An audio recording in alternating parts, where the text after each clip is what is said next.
article. However, before we start our presentation, okay, so for your presentation, I expect you guys to turn on your camera, okay? But before we start with our presentation, we have one more chapter, which is this one, ethical issue. So as you can see here,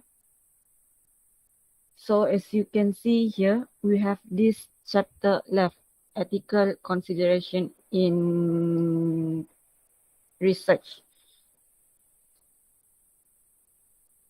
No. Yes. Do you need formal attire for this one? Oh, I never thought of that. For other presentation, how about the other presentation? Do you need to use formal attire? Oh, okay then. Yeah, then okay then. Let's agree with this one.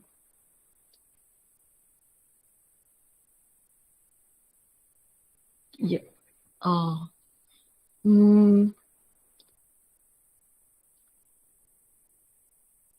Make it formal then. Okay? Yeah, make it formal. But if you think that, okay then. So make it formal. So before we proceed with our presentation, we have this one chapter left, which is ethical consideration in research. Okay, ethical consideration in research, or this one, ethical issue. So for our course, research method BACS 2042, right? BACS 2042. So this is our last material. We already covered everything. I already cross-checked with the file and the course plan. We already covered everything, okay? So this one will be the last material for our course. Okay, so let me proceed. But this one only 9, already. This one is only 9 pages. It won't be long. So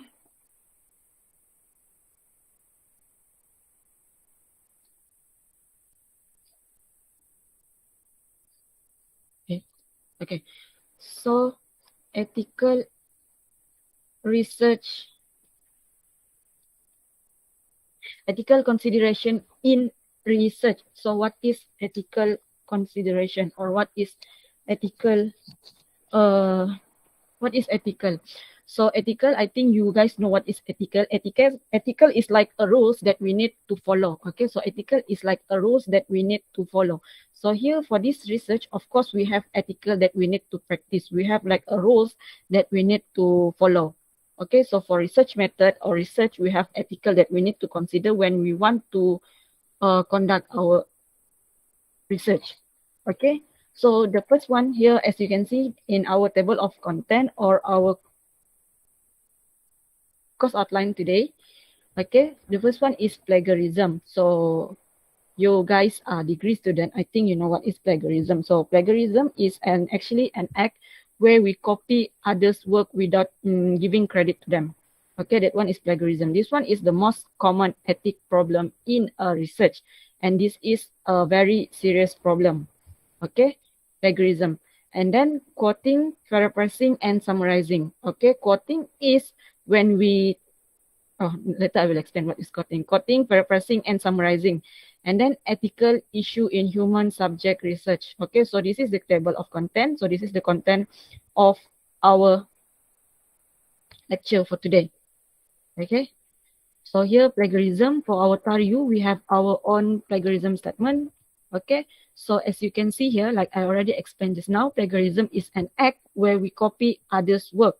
Okay, so for example, your research, like I said, I already mentioned, and I highlight in my class, for research, it is not considered as research if we copy other works, if we duplicate others' work. Okay, and I remember I mentioned the term novelty. So if you still do not know what is novelty, as I already explained, you can Google. Novelty is actually the originality of our work. Okay, we can do the same research, but for our research, we need we can do the same research, but in our research, we need to have something that we call novelty. There must be something different with our current research and the previous research done. Okay, we cannot do plagiarism. Okay, so avoid copy and paste. Copy and paste is considered as plagiarism. Okay. Hmm. I heard. Oh, if someone want to say something, you can raise your hand. Okay. So avoid copy and paste attitude. Okay, this one is the common one, especially to student. Okay. However, this is serious. And if you do, okay, if you do properly cite the material, here the statement is not if you do the plagiarism. No. When we want to copy paste something, there is a technique or there is a method, so it won't be considered as plagiarism.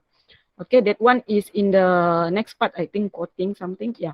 So if you want to tag the info, if you want to tag the anything, for example, I already done the research and you want to take my result as a reference in your research, you need to properly cite the material and give credit to the original author. Okay, for plagiarism, it is a very serious case. Okay, up to the point, for example, your FIP, even though you do your FIP for 1 year, if they think plagiarism is too serious with your research, they can cancel everything. Okay, you can get failed for your FIP later. So do not plagiarize. If you want to plagiarize, it's not plagiarize. If you want to take others work that you want to put in your research or as in your LR, you need to here we need to do quoting, paraphrasing, and summarizing. Okay, we do not copy paste exactly what the others already done. That one is plagiarize. So quoting, paraphrase, and summarize. What is quoting? Okay, quoting, as you can see, quoting others work with citation. Okay, here, here as you can see here, quoting, you need to give credit. For example, if you take the research, like I said, from other, maybe from your friend or maybe from me, you need to write their work. You need to quote their work with citation. You need to give credit. You need to give credit to the writer or what is the source or resource of your research. Okay. And then in research, let's say if you want to take that statement, for example, if you want to take this whole paragraph here, okay, if you want to take this whole paragraph and you want to write in your LR, you can do so by rephrasing. Okay, rephrase. Okay, you need to change the structure of the word. You cannot copy paste the exact same one like the original word. You can take this part into your LR, maybe your introduction or maybe problem statement anyway, but you cannot copy paste the exact same thing. You need to rephrase. Okay, rephrase, that means you need to change the structure of the word. Okay, here for your, this one is RM. For research method, maybe you are not really, I'm not sure, maybe you're not really stressed on this thing, but for your FYP, you will feel the stress because you need to write a long LR. So in long LR, it is usually, of course, we will take others' work and it's not we will take others' work. We will quote and we will refresh others' work to put or to pack in our LR. Okay. So this one maybe later you can do for your FYP. Refresh, do not copy paste. Okay, and you need to do the quoting and you need to give uh credit. This one we say as credit. We give credit to the original writer. Okay, so here quoting, reprise, and summarize. So like I said, this one is the original text. Okay, like I said, we can get the information from the original author. However, we need to change the structure of the word. Okay, you need to play with words. You need to replace few terms maybe. And yeah, you need to change few terms and you need to change the structure. Okay, for this one, actually there are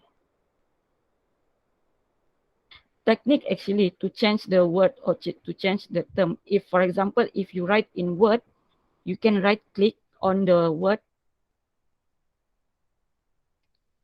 For example, like this.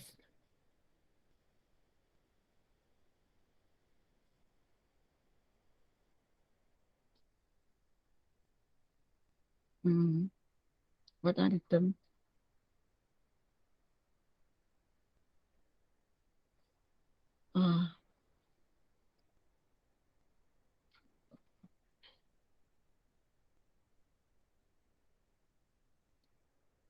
Is there? Okay, example. This is your term in your, this is example in your research or in your article.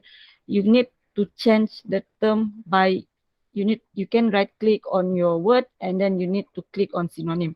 And then you need to select the most suitable one with the structure of your statement. Okay, that one is a technique to write research. Okay, so change structure of your word, and maybe you can change a few term in the statement. Okay, again, quoting, paraphrase, and summarize. So steps to paraphrase or re-paraphrase, that means we want to take something from the original author, so we need to change few things. So, okay, this one is the first one just now. Change to keyword or phrase to words of similar meaning. Okay, if you use word, you can do like what I did just now. You can use the keywords or the phrase to words that similar meaning. Okay, the term, you can look for synonym. Synonym word. And then change the sentence structure where possible. Okay, this one, usually when I'm writing my paper, for example, if I want to take your research as my input, I will change the whole statement. I will get the point, I will highlight the point, whatever I can get, and then I will restructure them back. Okay, and then write your paraphrase from memory, check your version from the original. Okay, write your paraphrase from memory. I'm not really sure what is it by from memory, but here we need to change the structure, and then after we already changed the structure, we need to cross-check with the original version. Okay, we need to check if the meaning first. Of course, we need to find if the point is already converted into our structure. Okay, and then second, of course, we need to make sure that it is not copy paste work. Okay, this one number 3, I'm not really sure here in this context what is write your paraphrase from memory. I'm not sure, but I don't think that one is critical. So next we have this one. Okay, summarize existing research with citation. Okay, what is summarize existing research with citation? Okay, for example, I want summarize. You know what is summarize? That means we conclude. For example, from one paper, from one article, we summarize the paper, we summarize the article, and then we write in our LR. Not in our article. Okay, but this one as a whole paper, not some part of the paper, as the whole paper, and then we include in our research. Okay, summarize existing research with citation. Of course, we need to cite and we need to give like a reference here. Like this one reference, this one is reference. Okay. Again here, same quote, paraphrase, and summarize, original and summary. Okay, this is the original statement or original text, and then the summary. So we need to summarize, we need to conclude. Usually for this part, not only for summary, okay, not only for one whole paper. This one is referring to the one whole paper. You can summarize as one whole paper, or you can take, for example, this one paragraph, you can summarize them. Okay, so usually when I do my writing, I will do this one. I will summarize the paragraph or the statement. Okay, summarize. And then, yeah, as you can see here, notice the summary draws mainly from the concluding sentence in the original paragraph. So this is because the concluding sentence of words contains the outer evaluation, the text paragraph content. Okay, this is a knowledge that I want to share with you guys too. To make it easier, if you want to, in case you want to read article or if you want to read thesis of FYP other student, okay, other method for this one is for sub. Actually, for sub, if you already want to read the paper, you can read the last paragraph. What is the main point? Usually for a good writing, we will conclude, for example, LR, we will conclude everything for LR in the last part of our LR or of our paragraph. Okay, so you can check on the last paragraph, because last paragraph usually we will highlight our main point. Okay, that one is for quote, reference actually, and summarize. So for that one, any question?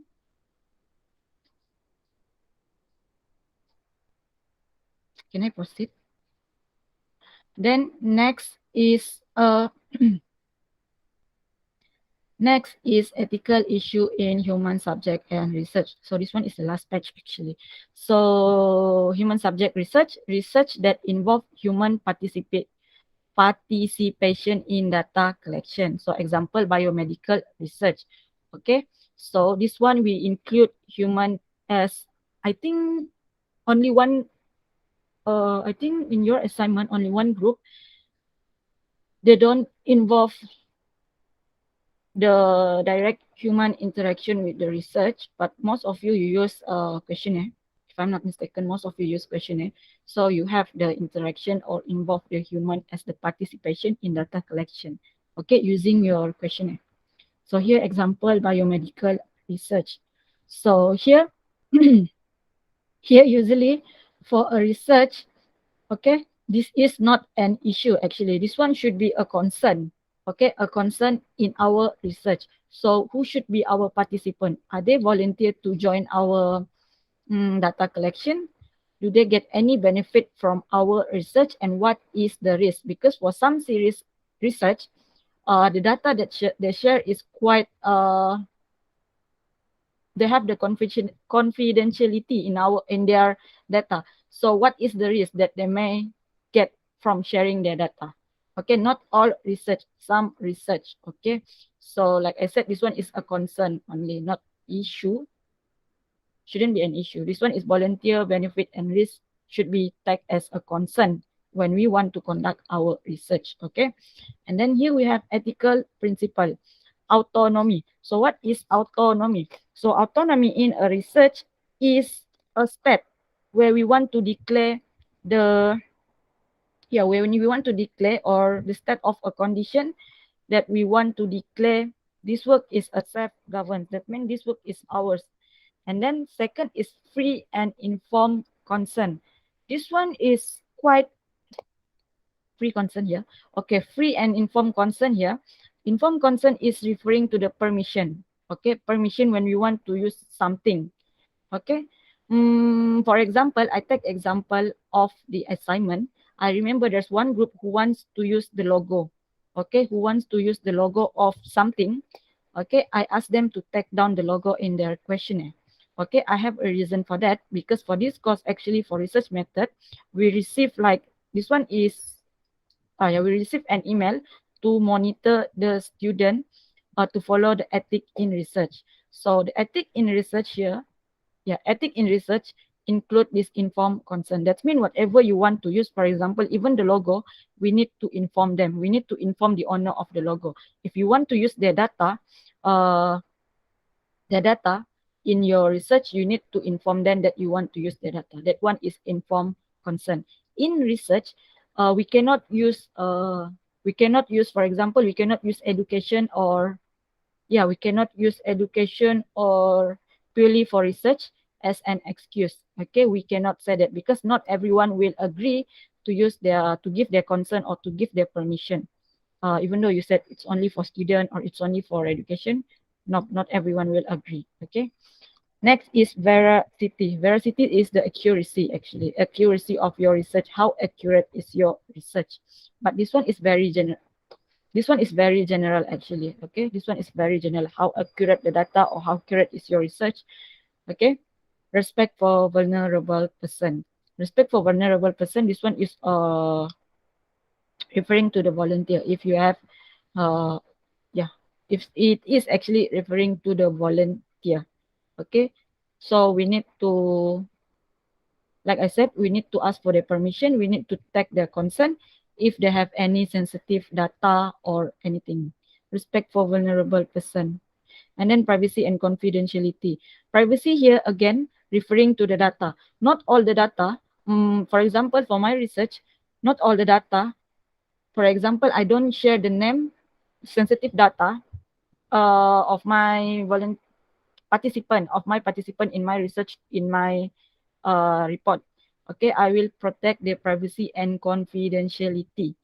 Okay, confidentiality is referring to the data. We need to protect the data. That's why I remember I taught you guys during your data collection last time. I remember I said try to avoid ask them something like sensitive data. For example, their exact CGPA. Try to avoid them because that one can be considered as sensitive because not all students are willing to tell you what is their CGPA. Okay, privacy and confidentiality. And then justice and inclusiveness. Okay, justice and inclusiveness. This one is also general in research. Okay, harms and benefit. Of course, when you are doing research, sometimes there are a risk that we cannot avoid. Sometimes there will be harms. This one, but very rare. But for some research, for example, for some research, maybe physics or chemistry, if they want to do a research that using the, I don't know, maybe they want to conduct a research on explosive material, they need to concern what will be the risk or what will be the harm to person or to people, and the benefit. Of course, benefit is very important. It's not only benefit. This one is usually benefit is actually referring to the contribution of your research. So each of the research actually should have the contribution. Contribution is actually referring to the novelty. Okay, novelty. Your novelty of your research is considered as benefit or is considered as the contribution of your research.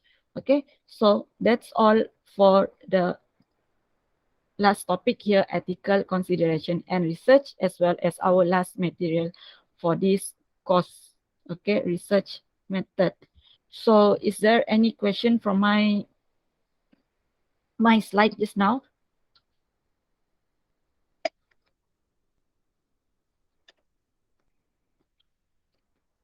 Mm, So okay, no question. So like already informed, for this today we will have our presentation. Okay, so for presentation, in case why you are wondering, I didn't specify the number of sequence for your presentation is because, like I said, I'm not sure if we can make it for 5 group. For research method, we have 5 group. So I'm not sure if we can make it in these 3 hours, but I think yes, we can. So that's why I didn't give you a who will present first or who will present last, because I want you all to equally prepared. Okay, so that is my reason. But I think for our group here, we have 3 hours. For this class, I think we can make it in 3 hours. So, should we start our presentation? Let me think first.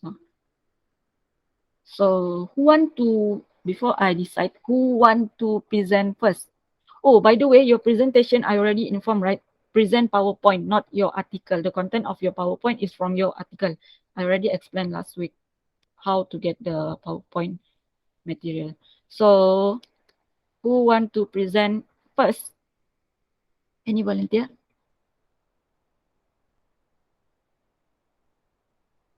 If not, I will follow my list here.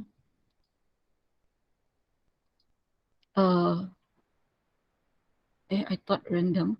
Yeah, before it is random, I want to ask who want to volunteer to be first.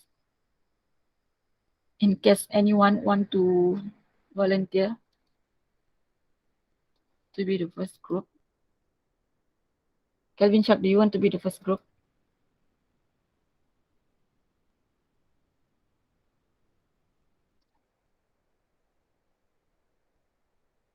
Yeah, this one is mark. No. Group assignment. Yeah. Wheel of names.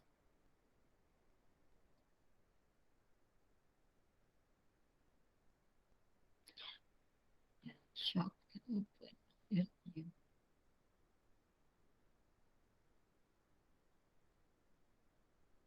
How you usually for presentation? How you guys will do?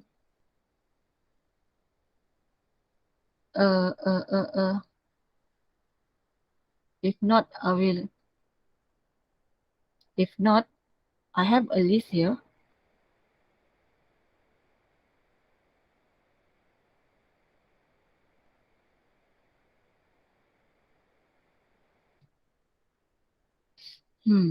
So for today, let's start with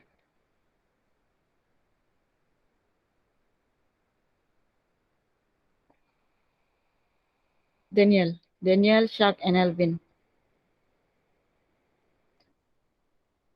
Daniel, Shaq, and Alvin. What is the researcher? This one.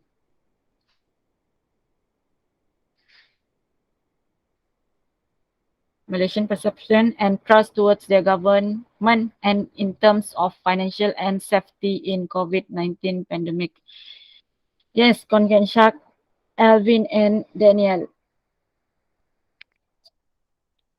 Should I give you 5 minutes to prepare? 9:40. It's not 7. 9:40. Oh, okay, then he's prepared.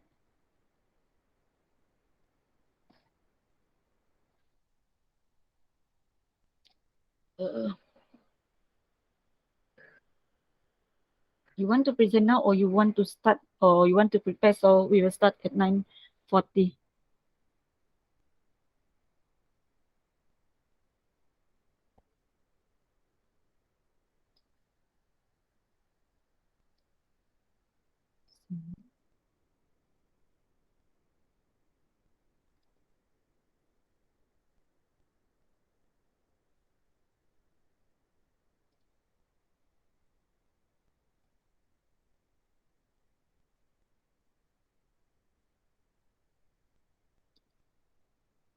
Yeah, so I give you until 9:40 to prepare, okay?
So, hi again, student.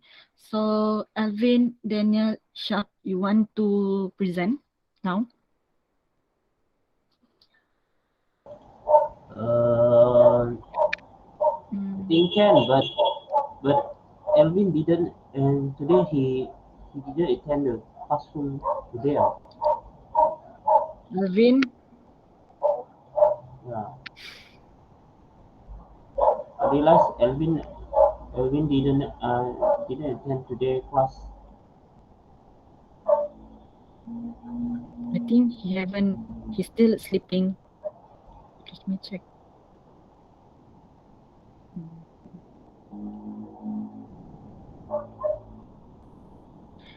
Yeah, Alvin WhatsApp me last night. I think he haven't, he's still in his dreamland. So, I didn't notice that he's not here. For your presentation, everyone need to be present. You cannot present, cannot present behalf. Okay, an evaluation form actually for individual assessment. Okay, even though you are in one group, but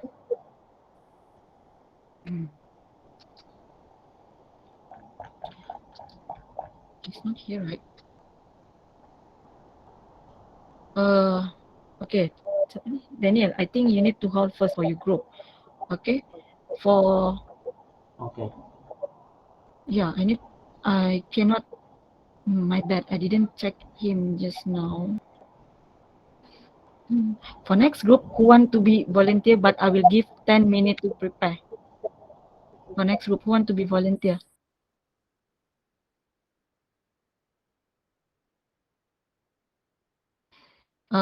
This one is Jonathan Ian, right? If I'm not mistaken, Nathan. So Jonathan Ian, is it? Oh, let me check. Jonathan Ian. Oh, no. Nathan, right? Nathan is Kelvin Ferrer. Kelvin Ferrer and Nathan. Yeah.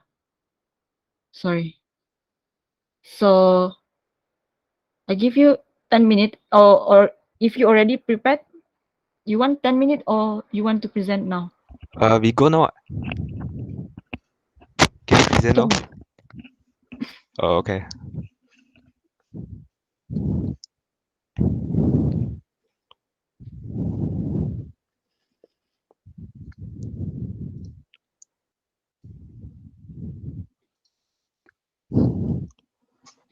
So can you see my screen, miss? mm, oh,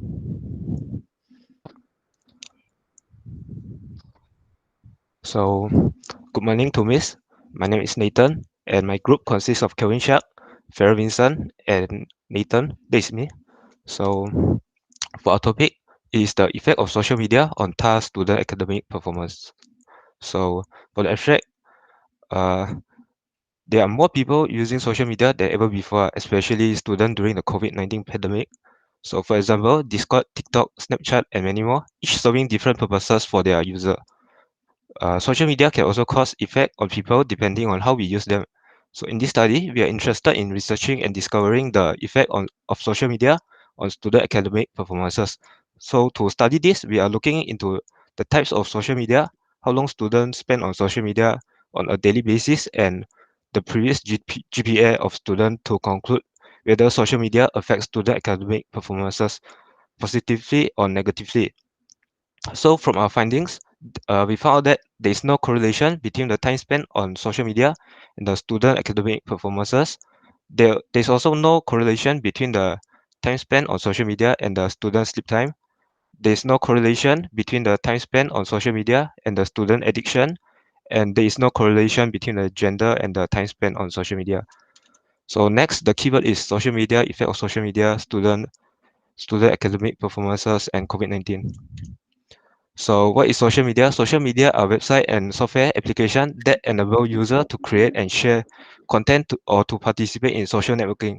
So there are more people now than before who are able to access the internet and use social media. There are 3.96 billion users using social media worldwide currently, approximately double from 2 billion in 2015. So Facebook is one of the latest examples that have been widely adopted by people around the world, especially students. It has potential to become a valuable resource to support their education, communication, and collaboration with faculty. Um, However, students are the most vulnerable group to internet addiction, according to research, since they communicate with others through social networking site rather than in person. Nowadays, students they use social media ranging from a few minutes to a few hours, which is not uncommon anymore.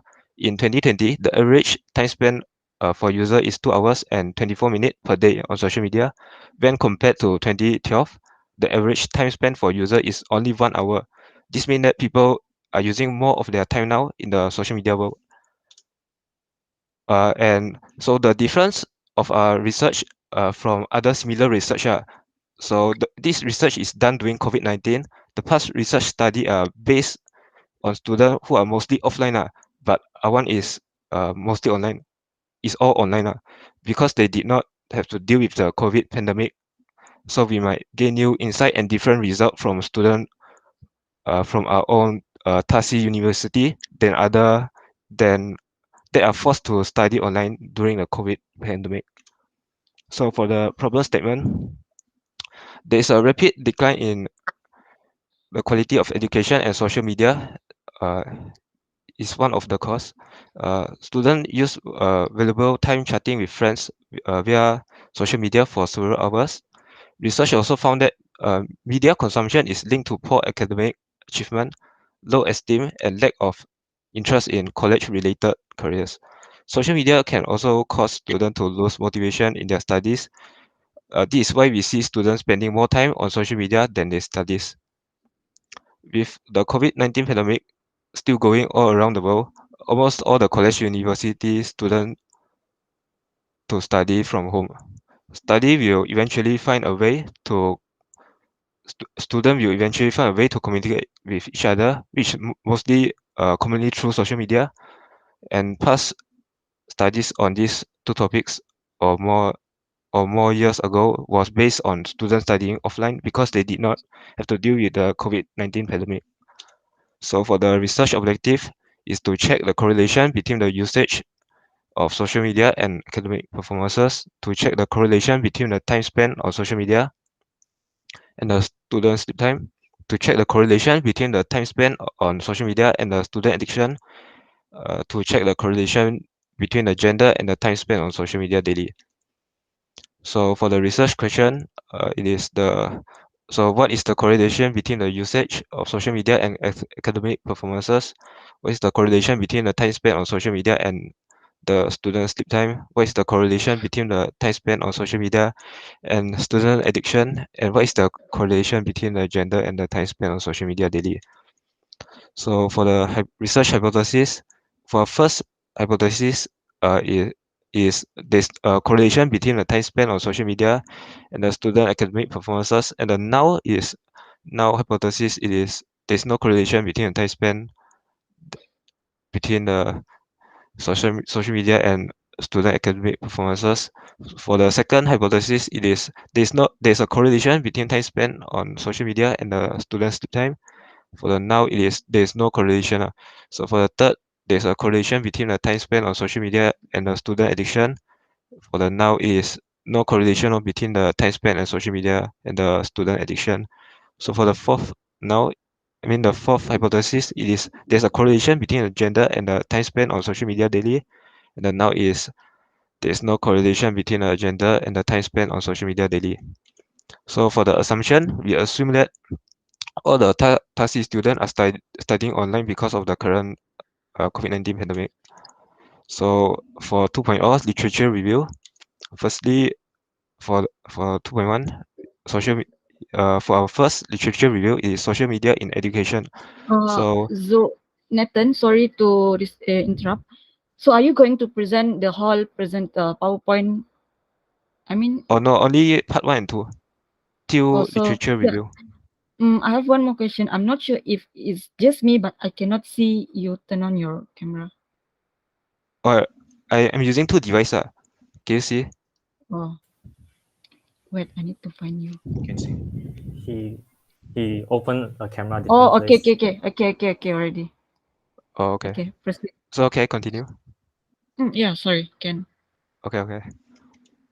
So for 2.1, so for our first literature review is social media in education. Despite the physical barrier, mobile device and social media give excellent educational e-learning option to students for collaboration, academic collaboration, and accessing the information and tutoring. So numerous studies have concluded social media has a big impact on students in higher education by mentioned by Colin Vijay Dezenza. So as Colin Vijay Dezenza mentioned, in the 21st century, social media has made a significant contribution to making learning easier. It has been shown that a higher number of students, even PhD students, utilize social media to help them with their studies and academic. So social media may provide students with a plethora of prospective learning possibilities, including accessing the course material and engaging with their peers and experts. Social media has also provided students with the opportunity for collaborative learning and allows students to share resources with their peers, allowing them to collaborate and learn even when they are at home, according to Vikas and Grant 2013. So for my second literature review, there is the positive effect of social media on academic performance of students. So for the positive effect, it is students can use social media to form connection with various educational group related to their own field of study, so they can easily share important information with each other. So lecturer can also uh, utilize social media to create group on social to communicate with students and share important information with the class, such as study materials. Uh, Social media can also help students to improve writing skill, mainly through writing blogs, reading articles. Improving their improved writing skill will be helpful for writing essay and other academic papers by Nigiri 2020. Students can also can find can can find help from many academic counselor on social media to solve their academic problems. For example, like their assignment, their practicals. Students can increase their knowledge on their own field of study from gaining information by connecting expert or reading educational blog about various field of study on social media. So for my third literature review is the negative effect of social media on academic performance of student. So for negative effect, so according to Upadhyay Guragain 2017, students who use social network and the internet more than average had a poor academic performance achievement and low low level of concentration in the classroom. A lot of students only use their social media for entertainment purposes, such as social networking, which is consequently lead to a lot of valuable time being wasted. The wasted time, the wasted study time will lead to unfinished homework, assignment, or project. Eventually, the GPA of the student will be hampered, meaning that the GPA will get affected. So browsing social media, browsing social network during lecture will cause students to miss important information related to their studies. Uh, Related to their studies shared during the class, which can negatively affect their grade. A study has shown that the higher the, show that the higher of the higher the attention span, the lower the time spent by student on social media. So by Paul 2012, and effect excessive use of social media may cause health issues like improper posture, irregular sleep patterns, eye strain, and mental stress, which will compromise the student studying effectiveness and lead to lower grade. So that's all for me. I will pass it to Kevin Shak now.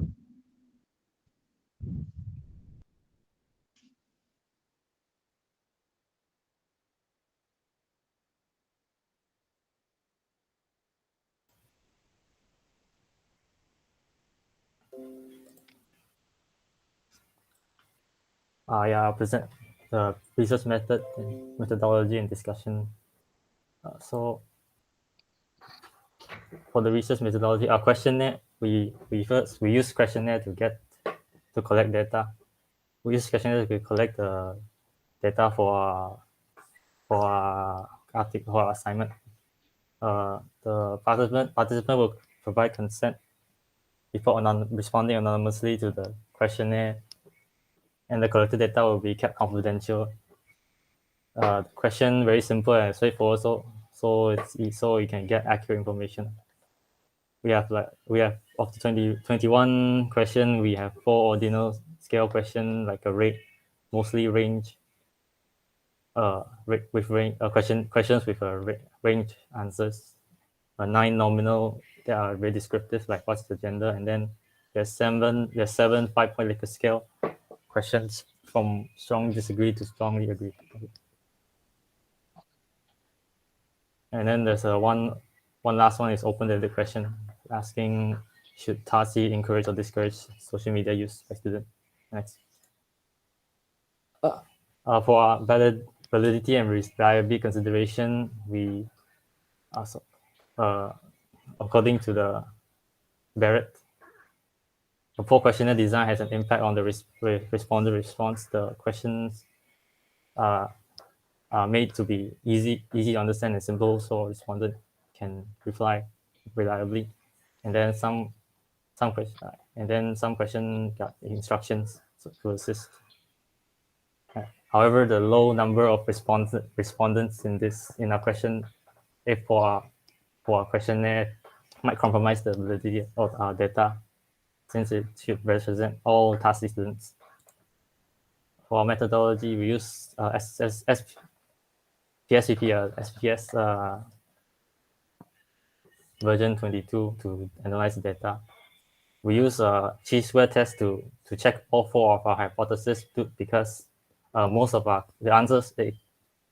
questionnaire answers for most of our questions are descriptive in nature. So we can only use the chi-square test to check. How it works is the null hypothesis is either rejected or not rejected based on the level of significance in the chi-square test. If it surpasses 0.05 or not. If it's over 0.05, the null hypothesis is not rejected. Otherwise, the null hypothesis is rejected. For our data collection, we collect our data through online questionnaire. For the hypothesis, for the first hypothesis, which is the time spent on social media, is in an independent variable and represented by data collected from question asking what range of time they spend daily. The dependent variable is the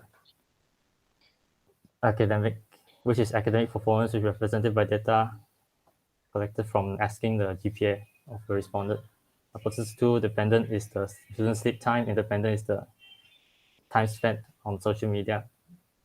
The time spent on social media will be our independent variable. The student sleep time will be our dependent variable. For other hypothesis, the dependent variable will be student addiction, and independent will be the time spent on social media. The student time spent on social media daily will be our independent variable. The student addiction responses will be our dependent variable. The fourth hypothesis is the dependent variable will be the gender. The dependent variable will be time spent on social media. The student time spent on social media daily will be the data will be for a dependent variable, and then the student gender responses will be independent variable. And then the result and discussion, most of our respondents are year 2, and then 72% are male. Almost all of them are around 18, 24. And then GPA, these are GPA ranges and percentages. And then the social media, 100% use WhatsApp, and also 18 out of 23 use Facebook, Instagram, Discord, and 91% use YouTube. And then there's a little bit. There's one guy who used all these other all these other social medias. And then the time spent, most of them over 3 hours a day. Only 40%, 1 to 3 hours, and almost no nobody use less than 1 hour. And then most people use their social media at night. Also, this shows that most people sleep after 11. This data shows that the social media, people think the social media using is more attractive than studying, and the people and like 60%, 61% consider themselves addicted, and then 39% not addicted, consider themselves not addicted. And most people think that the social media has impacted their study timing, and then most people, and this shows in what situation they use their social media. So most of them, all of them use free time, and then some people use during class, and then social situation, and also use them, and most of them also use during study or homework. Then these are the main purposes for people to use social media. The one with the biggest purpose is the passing time, just browsing, and the second one is watching videos. Yeah, the one is chatting. These are the Likert scales on their opinions, how much they do things.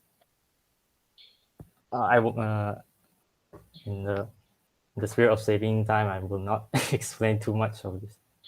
The range. I can skip. I'll skip all this first. Let's show.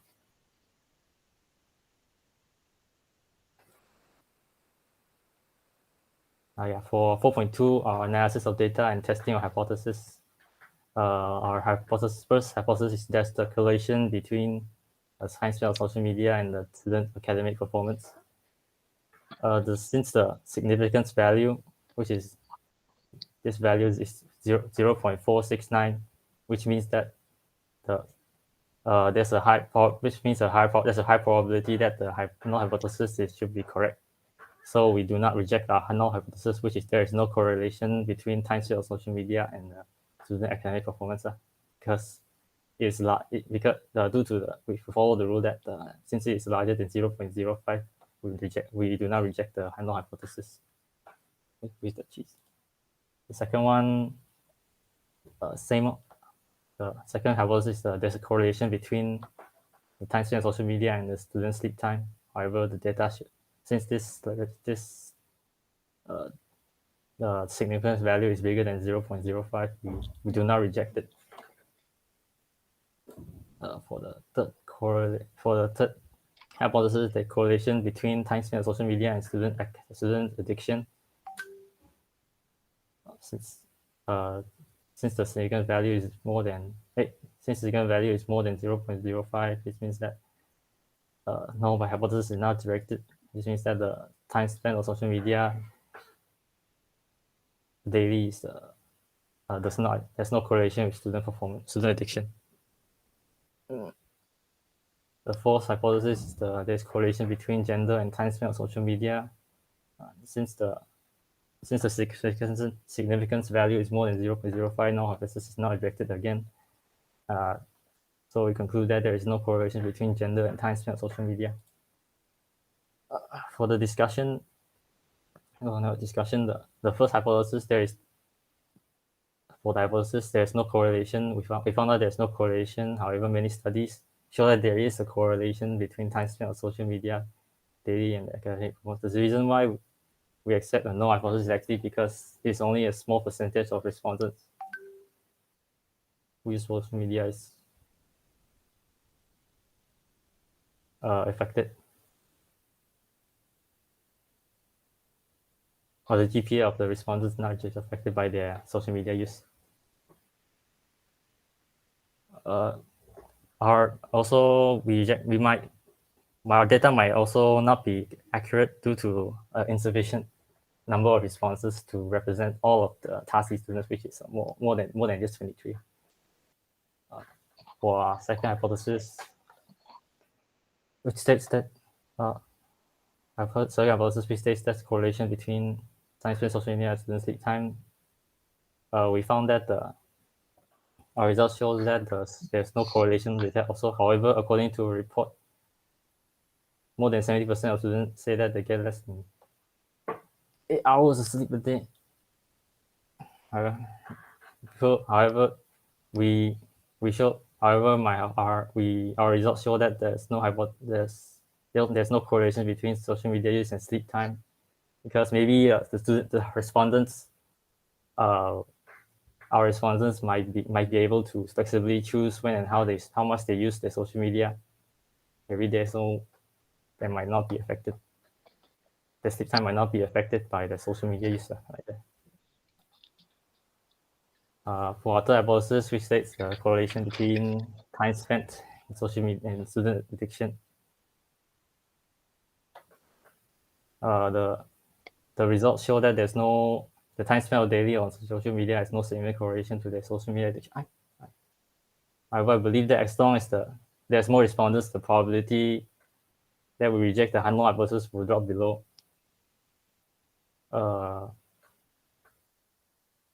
Probability will eventually drop below 0.05, and we will reject the null hypothesis if we not just 23 only. If we get respondents over 100 or 1,000, like that. Rejecting the null hypothesis would be supported by findings of most research done on this hypothesis, like the study of medical students that show that students who use social media networks and the internet more than average have poor academic performance, low concentration. For hypothesis, which states that there's correlation between the gender and the time spent on social media daily, the results show that there's no correlation between these two variables. And however, the studies we found has shown that there is a correlation, although there are contradictions on whether it is the male use more social media or the female use more social media. Okay, next is Farrell to the conclusion.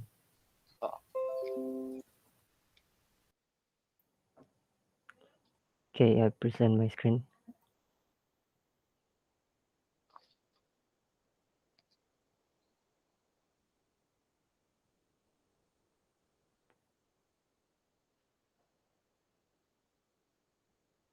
You guys can see?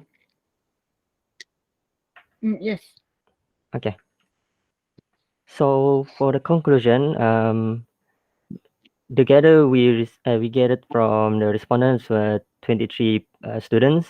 It was examined with a descriptive statistic such as the frequency count and the percentage, and also the hypothesis were evaluated with chi-square at the significance levels of 0.05. So with this test result, the first hypothesis on the time spent on social media daily by the Tarsi student, it has no significant effect on their academic performance. So meaning that our hypothesis 1 is rejected. So as for the three hypotheses, they also has been rejected. Hypothesis 2, the time spent on social media daily by the student of Tarsi has no correlations with the student's sleep time. And the hypothesis 3, there is no correlation between the time spent on social media daily by student Tarsi and social media addiction. The hypothesis 4, the gender of the students of Tarsi has no significant effect on their time spent on social media daily. So our limitations of the current study, we only managed to get 23 respondents of TAR UC students for our questionnaire. So with the 23 respondent, the hypothesis, the first one, the hypothesis will not be accurate. Second will be it is not represent the whole Tarsi, which means thousands of students will not be included lah. The third one will be the respondent might not give an honest answer, so something like they give like just to play around, just to submit their on for fun, like that. So that lastly will be the reliability of our survey is also reduced. Yeah, because of not some of the responses might not give an honest answer. So our recommendations for research work. So the similar studies about the effect on social media should be conducted in not limited to only one college or university's students, since the only differences is the environment that they are studying in. In addition, other research can be done to see what is the effect on students' performances with specific factors like addiction, mental health, depressions, physical health, and many more. So that is all from our team. Thank you. Okay, thank you. So can you go back to the first page of your slide?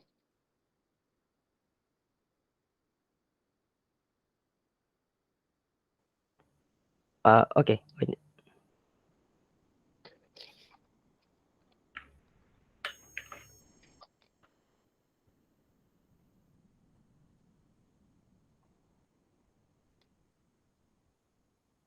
First page. Yeah, a bit laggy.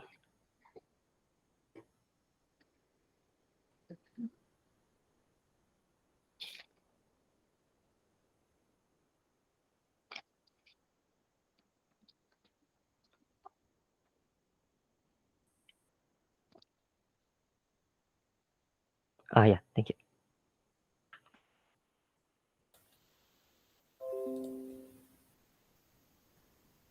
This first page.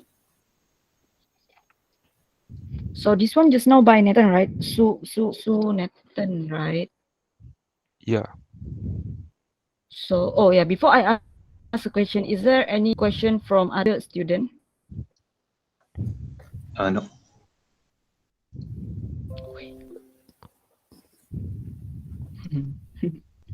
So if student don't have question, then I will ask question.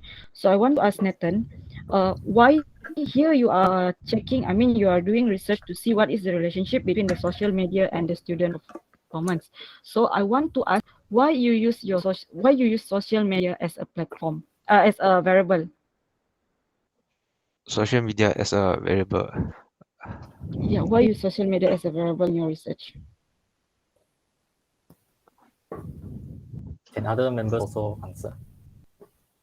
Let him ask first. Let him answer first.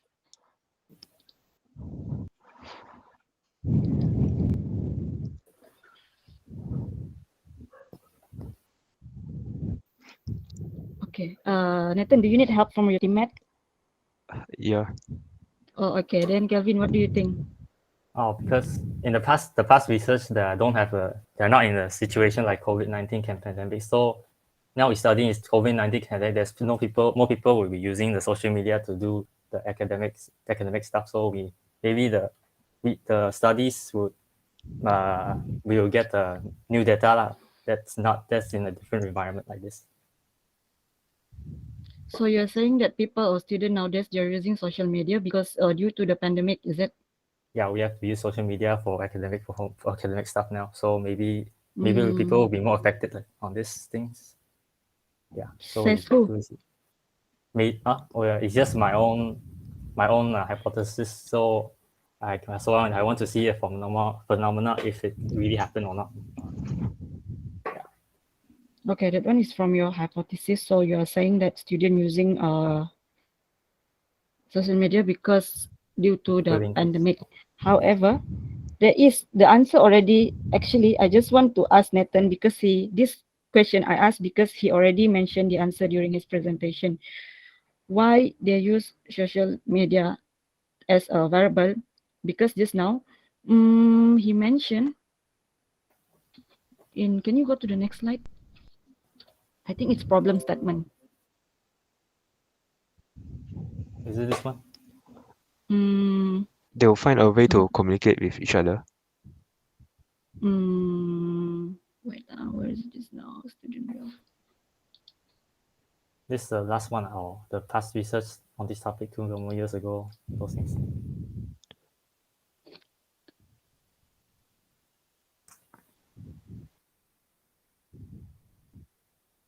They mostly use their social media.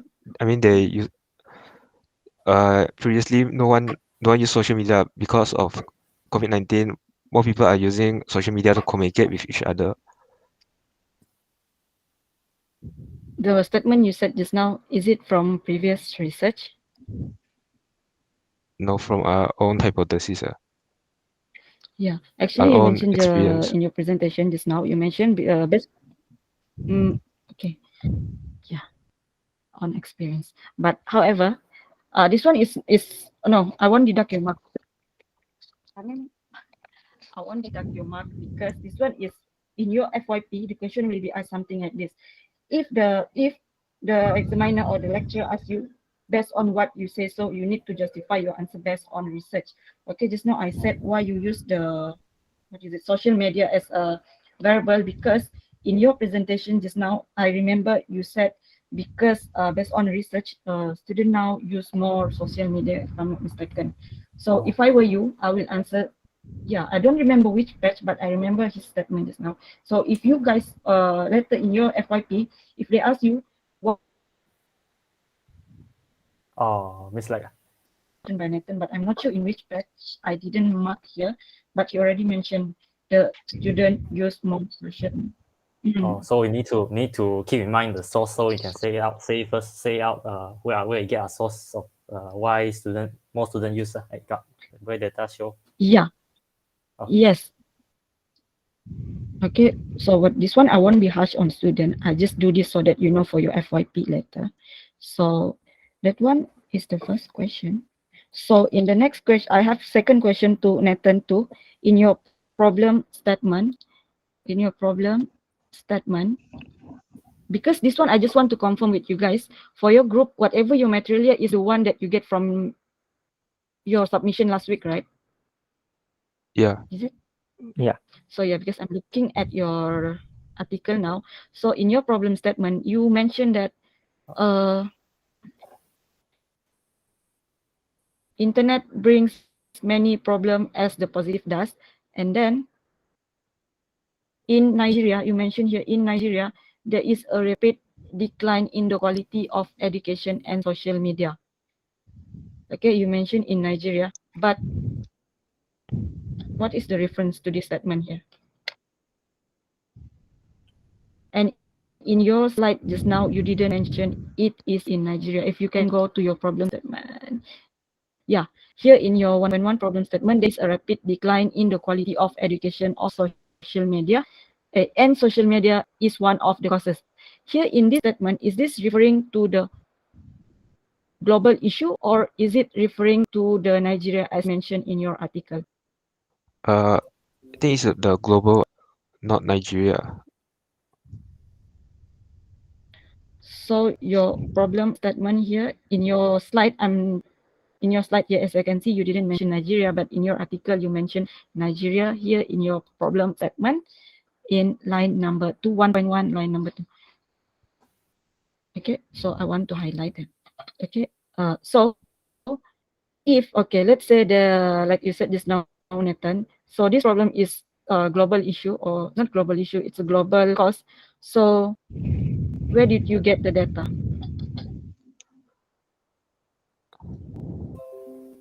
Based on what basis that you're saying that this is a cause, one of the causes?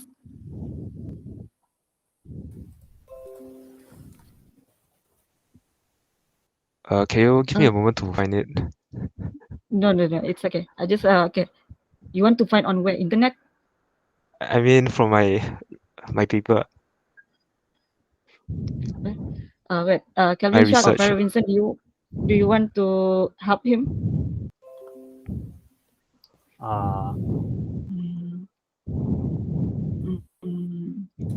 We're also not sure, right, Kelvin? Yeah, I and also not Farah? sure. Yeah. Okay. It's okay, Nathan. You don't have to search. Okay. For example, this question will be asked. I'm quite sure.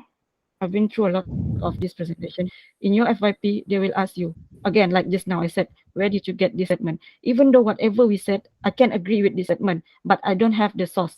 Okay, I will agree. I know that the examiner, me, as your lecturer here, I agree with this statement, but I cannot help you because we don't have any sources here.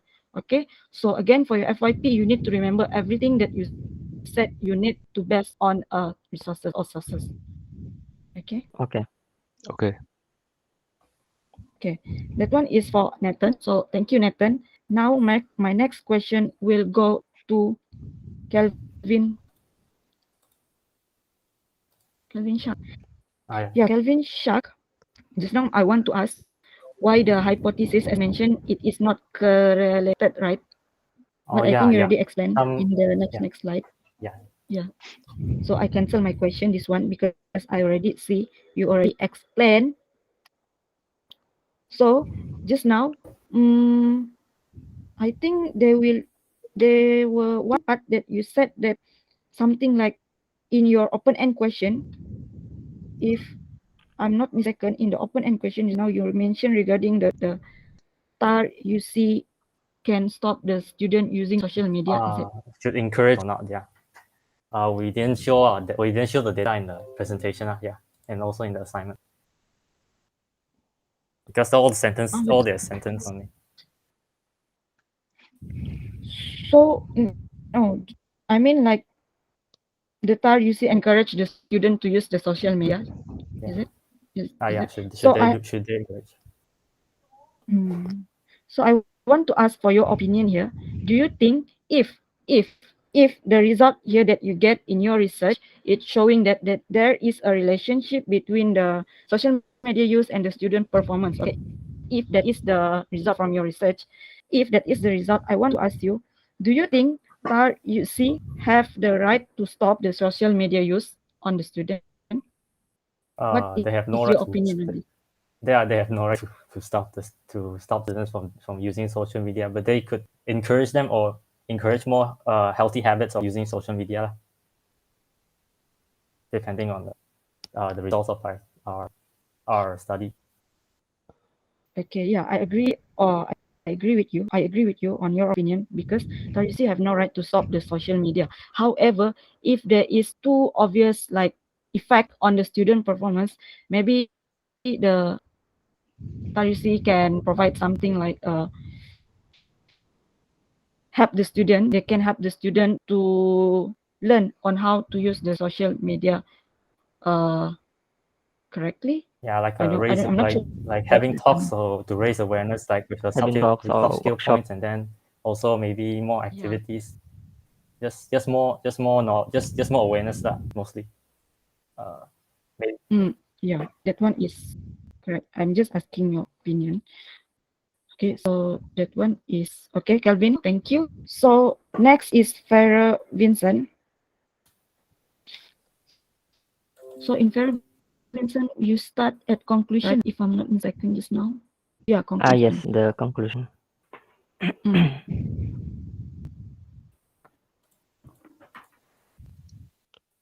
Okay. So I want to ask your opinion based on the research, based on the input, since this is your research. I want to ask your opinion. So in your opinion, do you think the social media help the student to, yeah, do you think the social media help the student in any way? I think if for academic purposes, social media is, in my opinion, is not helping the student, but they do help in mental state, so that they don't like feel a bit stress on their work also like that. So it's one way or another. Oh, okay. So my question is just now, do you think social media help the student? And you said that in your opinion, you don't see the social media bring any help to the student, but it will help the student in a way of to reduce like their mental stress, right? Yes, something, yeah, like that. Okay, that is your opinion, and there is no right and wrong for that. But I want to ask you, this one is cancelled because already explained. Why do you accept another question? But can you go to the study limitation or research limitation just now? Oh, shit.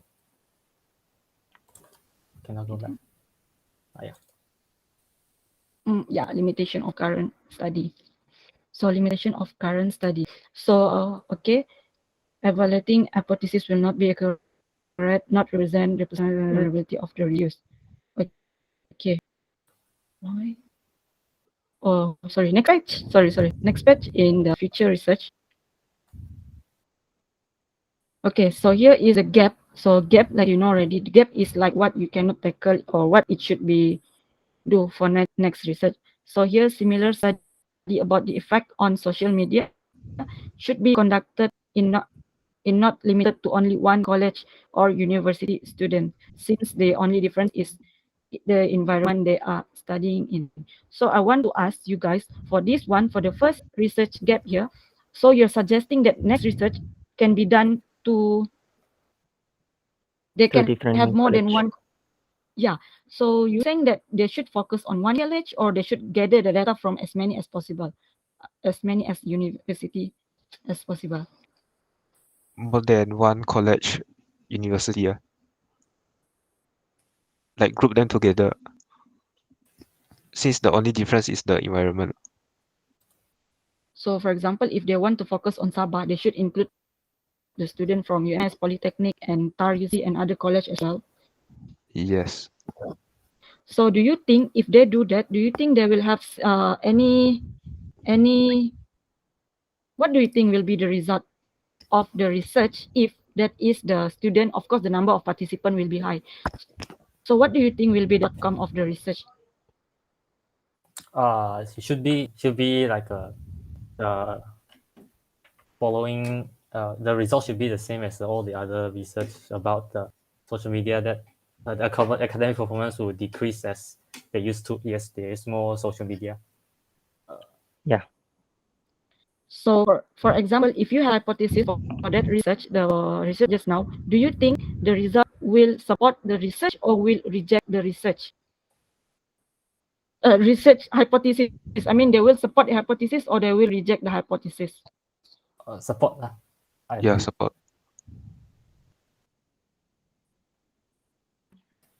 Okay, yeah, they will support because that is a hypothesis. So the effect on student performance, mental health issue like depression. I think that's all from me. Or other student, do you have any question? No.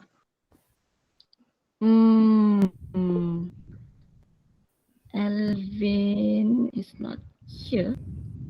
Wang Zisheng, do you have a question?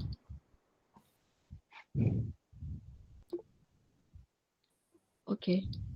Celine, do you have question? Siu Ting-chin, do you have question? Okay, no, since no, I think you can stop your presentation, Kelvin Shak. Okay. Thank you to the team. Good job. Thank you, Miss. Thank you, miss. Okay. So next, who want to present next? Or this guy? Wait, let me open first your. Okay, give me 5 minutes. Ian. Not Ian. Oh yeah, Ian. Sure. So next group will be Ian. And Ian.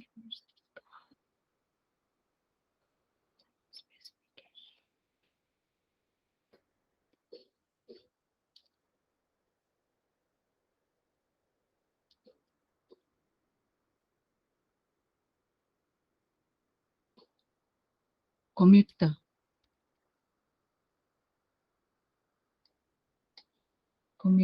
Yeah, commuter.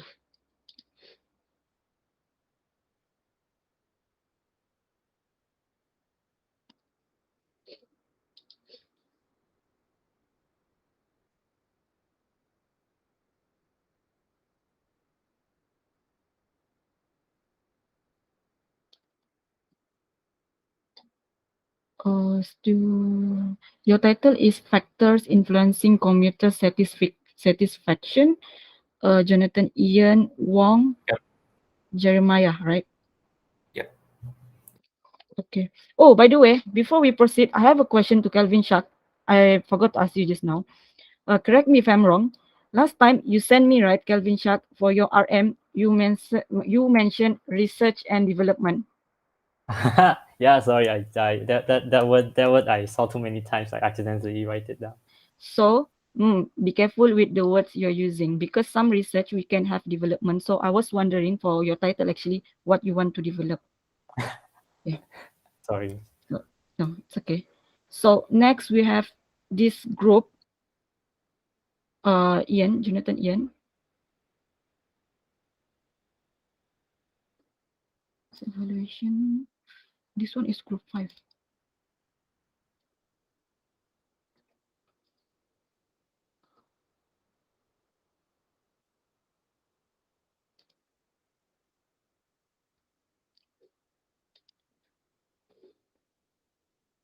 Oh, okay. Ian, you can proceed. Jonathan, Ian, you can proceed. All right.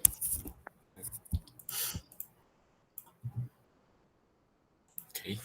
So, good morning to everyone and to Miss Noshikin. So today my group members, which consists of myself, Wong and Jeremiah, so we'll be conducting our presentation on our research, which are factors influencing commuter satisfaction in using e-hailing services in Kota Kinabalu, Sabah.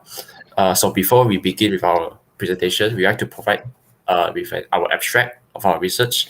So in the recent years, applications of e-hailing services, like you see on the slide, they are like Grab, Maxim, MyCar, and Uber, and many more, has become one of the most used online applications services today. And more and more people has been using them since they were being introduced. In this study, we are keen to find out that why commuters in Kota Kinabalu, Sabah are satisfied in using e-hailing services and what factors influence their satisfaction. For this research, we have designed and sent our own questionnaire, and we have received a total of 34 respondents. Our main findings include we have 3 hypotheses made. Our main findings are, for the first hypothesis, most commuters in KK Sabah are satisfied. Second hypothesis is that our own identified factors of e-hailing services has no positive correlations in influencing the satisfaction of commuters. Our third hypothesis will be the most influencing factor that influences commuter satisfaction is the convenience factor. So this will be our abstract for our research. So I would like to begin with our introduction. So as we know that technology has been advancing every day, and we all had a tiny piece or a small piece of technology on our hands today, which is a smartphone. This smart gadget allows us to unlock many different types of application services. As you see on the screen, we have something like e-wallet services, maps, video conferencing, and many more. So one of the main services that people always use is the e-hailing services. So a very good example of an e-hailing application is by Grab, which is from the Grab Holdings Incorporated, or previously known as Grab Taxi, which is established back in 2012 in Kuala Lumpur, Malaysia. Today, it has become the main dominator of e-hailing services in Malaysia, and it has sparked the trend that many companies have joined into the industry. According to the Ministry of Transport Malaysia, in 2011, they have defined e-hailing as a service provided to book public transportation services through online electronic applications, which includes e-hailing vehicles and taxis. So before e-hailing services is deployed, I would like to bring out a background. Before it has been developed, the common public transportation services of Malaysia are taxis, buses, trains, and railway transits, or known as LRT. However, in KK Malaysia, or generally in East Malaysia, we don't have the access of LRTs, and the available public transportations here are very limited, and they provide minimal comfort when using it. Taxi services are also very expensive here, so generally people do not technically use taxis as their transportation mode. So ever since e-hailing has been introduced in KK Sabah, it has attracted many Sabahans to use it, and it is in very high demand. some people also consider it as the daily transportation mode and also consider it over buying their own vehicles to commute to work, to have their leisure time, and so on. So e-hailing services is very popular right now. So for our purpose statement, however, there are similar research have been conducted by other researchers, but most researchers are done in West Malaysia. So as we have seen just now, there are significant differences in the public transportations provided to the community. So there are distinct differences in the East and West Malaysia, such as aspects of lifestyle, culture, economy, the available transportation services that I covered just now, and many more. Therefore, it will be inadequate to apply the data and researches done in West Malaysia for similar research to be applied in here KK Sabah. Therefore, our research aims to investigate the factors that influencing the satisfaction of the locals here, or known as Sabahans, in using e-hailing services. So we will be covering the gap of this. So to simplify, we have 3 research objectives for our research. So number 1 is we will be discovering how satisfied are commuters in KK Sabah when using e-hailing services. Number 2, we will be identifying what are the factors that influencing satisfaction. And number 3, we will be identifying the main contributing factor that influences satisfaction the most. Our research question will be answering our objectives that I have just covered earlier. So this is the questions. We not cover this since we'll be answering the objectives earlier on. As for research hypothesis, we will be answering each of the research questions. So we have 3 hypotheses. Number 1, we will have a hypothesis that most computers in KK Sabah are satisfied in using e-hailing services. Our second hypothesis will be there are positive correlations between between our own identified contributing factors of the e-hailing services and commuter satisfaction in using it. Our third hypothesis will be the primary contributing factor that influences satisfaction of commuters the most is convenience. We also make an assumption that the COVID-19 virus outbreak did not occur upon writing this research in KK Sabah, which is around July and September. So we will assume that we will be living our previous life when COVID-19 has not happened currently. So next, I will like to pass to Jeremiah to talk about more on our research. Hello, can you hear me? Mm. Okay, so my name is Jeremiah. So I'll be explaining the history of public transportation service in Kota Kinabalu, Sabah. So back in the history of, so before I get into the definition of, the history of public transport, I'd like to actually explain the definition of public transport. So public transport is actually a collection and distribution system which give individuals an access to a desired location at a low cost. So back in the history of public transport services in KK, there are few popular public transportations in KK, and the primary common transportation in KK is the bus industry. So there are a few bus industries such as the city bus, the long distance bus, and minivan as stated in the slides. So for the city bus is actually to travel the outlying areas such as Inanam, Penampang, and Beverly Hills. Whereas for the long distance bus, it is to actually travel to the east coast of Sabah, which is, for example, like Sandakan, Tawau, and Keningam. And lastly, which is the minivan. The minivan actually travels around the neighborhood of KK, which stops on each of the bus stops. Yeah. So for the next slide. Next actually describes the statistics of the number of buses in KK. So according to the Malaysian Automotive Association, which I got it from 6data.com, so the average number of buses in Sabah is estimated around 6,800 to 7,000 buses from around January 2018 until the middle of July 2013, before Sabah was just being introduced by e-hailing services. But unfortunately, as you can see in the graph there, At the end of the year of 2013, the number of bus vehicles started to drop tremendously from 7,000 units to around 2,962 units as e-hailing services started to bloom in Sabah on that year, which started to like everyone started to use e-hailing services in Sabah around that year. And however, in the year of 2014, the number of buses started to increase until the middle of 2014. Therefore, it slowly increases until the early year of 2017 and started to drop to the value of 2,958 units on the middle of June as per the latest updated information. So for the next slide, I'll be explaining taxis industry in Malaysia. I mean, in KK Sabah. So not only bus industry is also a main artery of public transport in KK. Taxi is also considered as the the the one of the public transport services provided in KK as well.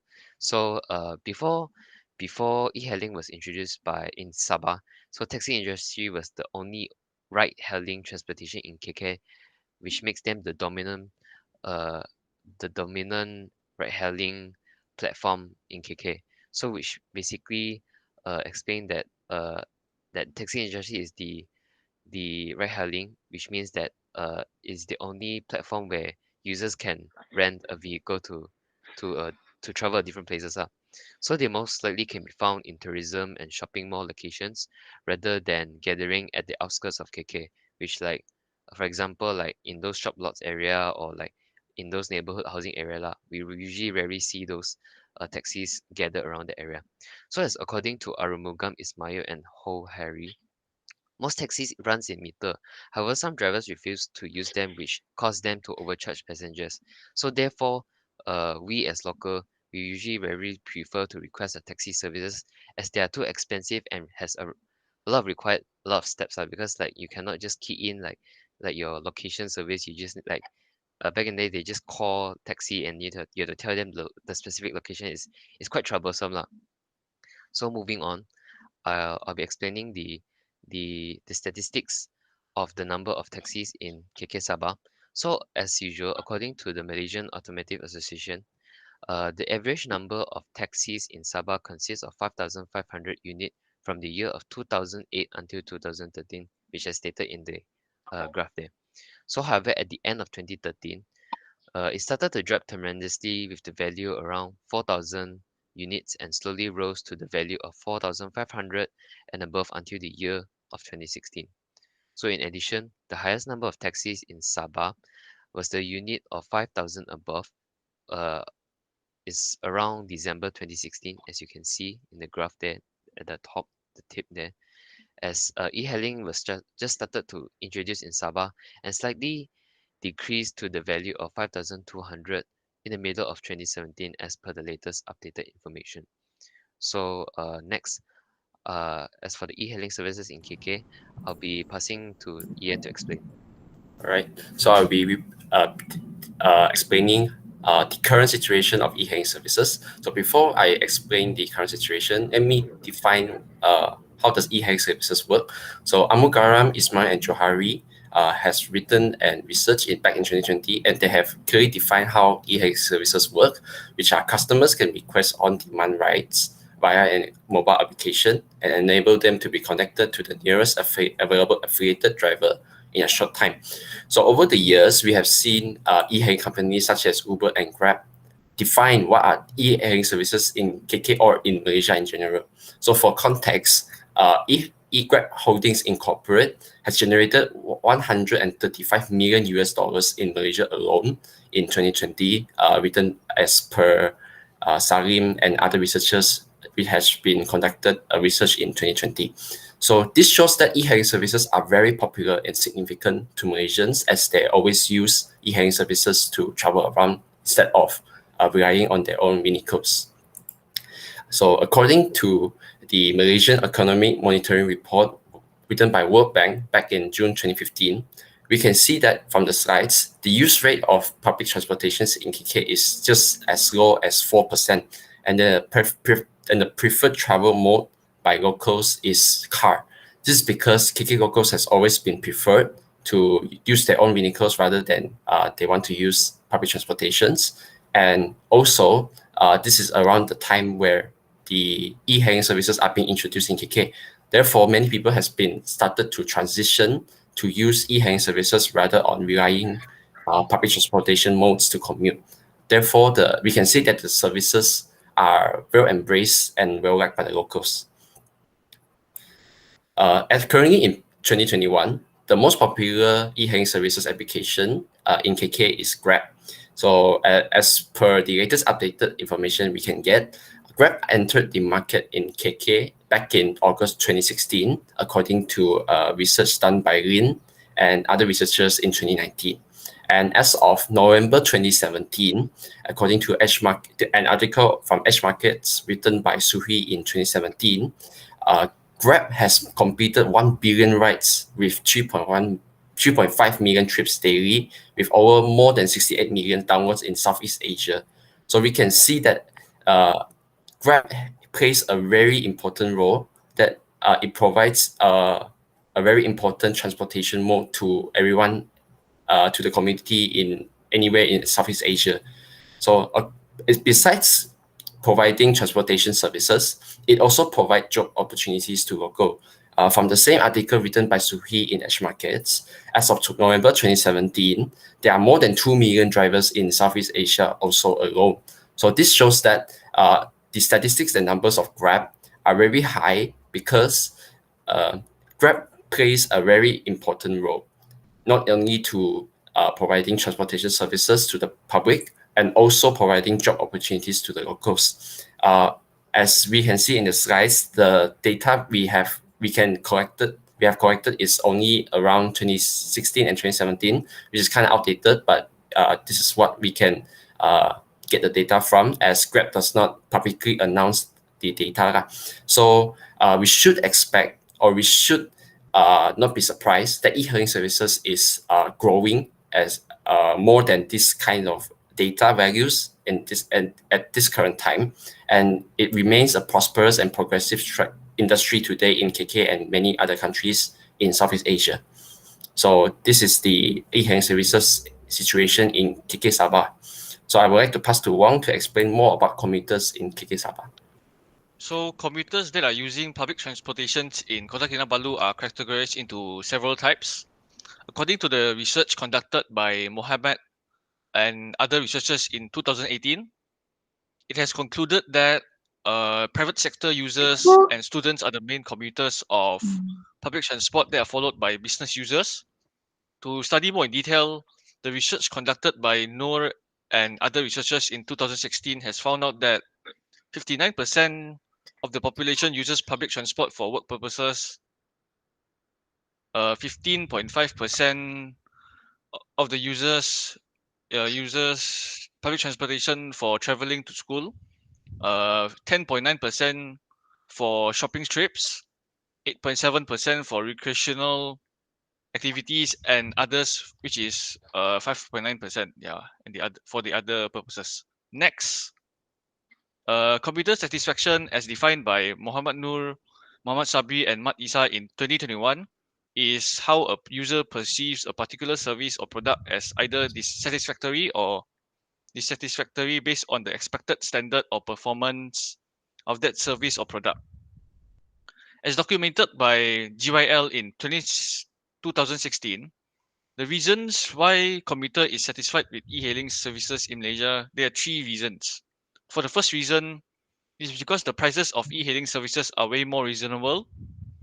Besides that, e-hailing services offer much more clean and comfortable rides, and e-hailing services are more easily accessible than taxis. So, for our research methodology for data collection method, the data, both primary and secondary sources, were used in collecting data for this research. For primary sources, the main method is an online questionnaire, whereas for secondary sources, they are journal and articles. For the data analysis method, the data collected will be analyzed by using the GNU PSPP version 1.4.1, whereas auto-generated charts from our Google form questionnaire will also be used for easy interpretation of the data. So for research methodology, For our first hypothesis, we will be finding out the satisfaction of commuters in using e-hailing services from the collected answers provided by the respondents, through the provided answer choices of yes or no by the respondents in the questionnaire. Next, for our second hypothesis, factors of e-hailing services that will influence commuters' satisfaction in using e-hailing services are collected from the answers provided by the respondents through a 5-point Likert scale matrix question. And lastly, for our third hypothesis, respondents will provide their opinions in choosing the most influence satisfactory factor that provides them satisfaction in using e-hailing services through a multiple choice question. Next for our questionnaire, our questionnaire contains a total of 10 questions, which is divided into 3 sections. The first section is research background. The second section is respondents background, and lastly, the main body of the questionnaire, which includes the type of e-hailing services used, the frequently used e-hailing services, respondent satisfaction, and the factors that influence the satisfaction the most. It also includes a Likert scale and also an open-ended question to ask if there are any improvements that should be made to e-hailing that should be done to e-hailing services. Next, the goal of our questionnaire is to collect data about the respondents' experience as a commuter and their satisfaction in using e-hailing services. And the estimated time to complete this questionnaire is about 5 minutes. So for validity and reliability consideration, our questionnaire, the design questionnaire, is simple and easy to understand, which aims to provide comfort and freedom to the respondents when answering questions. Not only that, pilot testing is also conducted and carried out on the questionnaire to collect sample responses. Lastly, sampling. For sampling, the questionnaire is distributed via a link sharing to our friends and family. The questionnaire is distributed to a total of 34 respondents of commuters in Kota Kinabalu, Sabah. This questionnaire does not target any audience groups, but the respondents must be a local citizen that lives in Kota Kinabalu, Sabah. Next, I will pass it to Jeremiah to explain the results and discussions. So for the results and discussion, so the overall finding we have found, which is basically this is the respondent background. So mostly the majority of respondent would be the male, and for the age of the majority of age percentage which we have collected, which is 47.1%. And as for the occupation that we have, the majority of occupation which has responded on this questionnaire would be student, as the value of 76.5%. And for the number of people have used e-hailing services would be 94.1%, and for 5.9% which does not use e-hailing services. So next, this is the bar chart for the number of frequently people use e-hailing services. So majority, which is the third linear scale, is we have collected 40.6% respondent which sometimes or not all the time use e-hailing services. And for the next slide would be the type of e-hailing services does respondent use. So majority of respondents use is the Grab services compared to Maxim, Easy Cab, My Car, InDriver, and Uber. The maximum we have collected is Grab. And for the next slide would be the number of respondents suggesting improvements. So this bar chart, actually it is a open-ended question which allow users to give their feedback open-endedly lah. So we have collected 61.8% of respondent which stated that they required e-hailing services to improve, and for 38.2% has stated that it does not require any improvements in the e-hailing services. So for the next slide, So this is the bar chart for the percentage of improvement suggested. So the majority percentage of improvement suggested are the promotions and offer, with the percentage of 31.8%. So followed by recruit more drivers, with the collected percentage of 13.6%. By adding on with waiting time, lower cost, carpool options, and hospitality skills with the percentage of 9.1%. And lastly is the car cleanliness, set up central hubs, routing, and security features would be the least, which is 4.5%.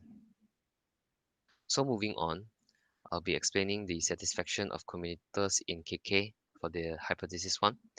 So for our initial investigation, we have come up for the hypothesis, which is the most commuters are satisfied in e-hailing services.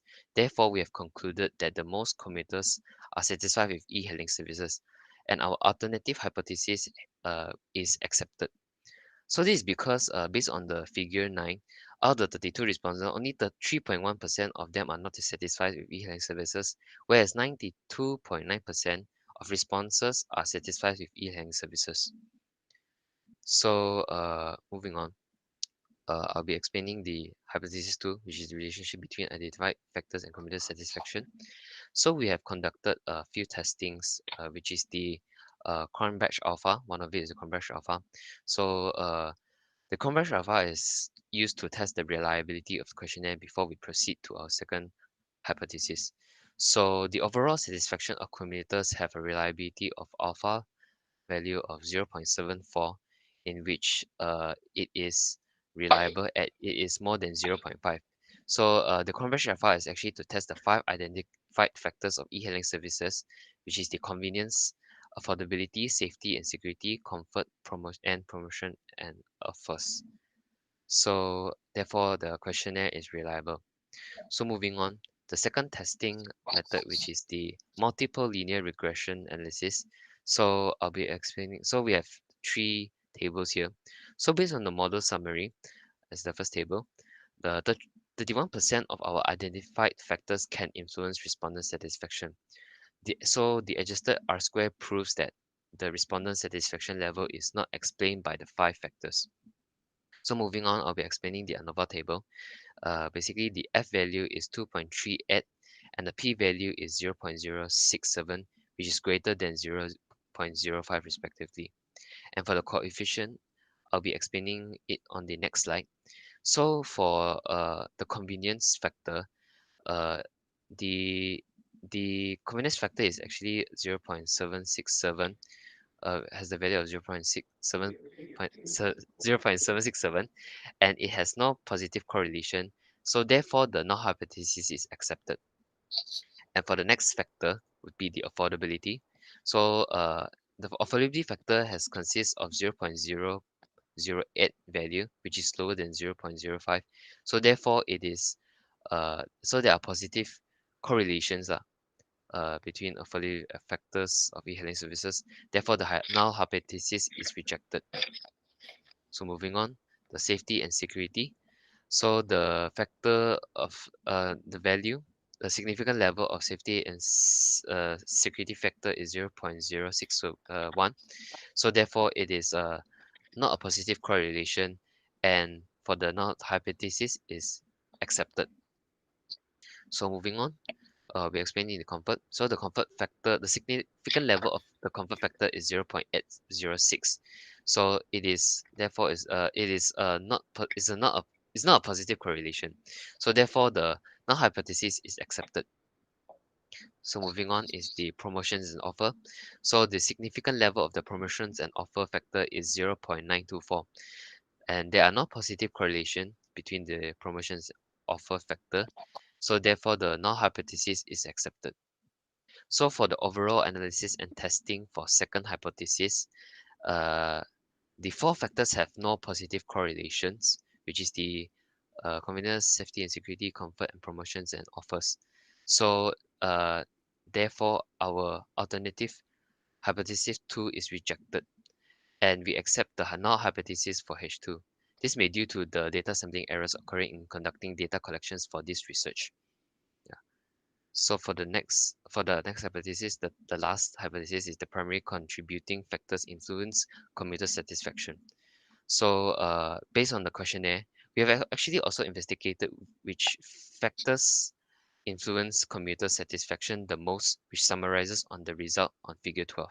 So the major factors that influence the respondent satisfaction, which is the convenience factor, with the percentage of 56.3%. So for this reason, commuters can get their specific destination conveniently without facing any annoyance or any difficulty with just a click of button by booking their rides on their mobile phones. So to summarize, we can conclude that the convenience factor influences commuter satisfaction the most, and therefore our alternative hypothesis of H3 is accepted. So moving on for the conclusion and recommendation, I'll allow Ian to explain. All right. So we will be summarizing our research now. So in conclusion, we have found out that our first hypothesis is accepted, our second hypothesis is rejected, and our third hypothesis is accepted. So through this research, we have found out why e-hailing services is successful today, and what are the factors of why we as commuters like and are satisfied in using e-hailing services in KK. Our research may help e-hailing companies also to better understand commuters in KK and identify any suggestions and improvements that the company can adopt into their services. We have limitations of our research that we only receive the 34 respondents only, and the majority of the respondents are, like explained by Jeremiah just now, is majority consisting of students around the age of 16 to 21. This might not represent exactly the whole population of the commuters in KK Sabah.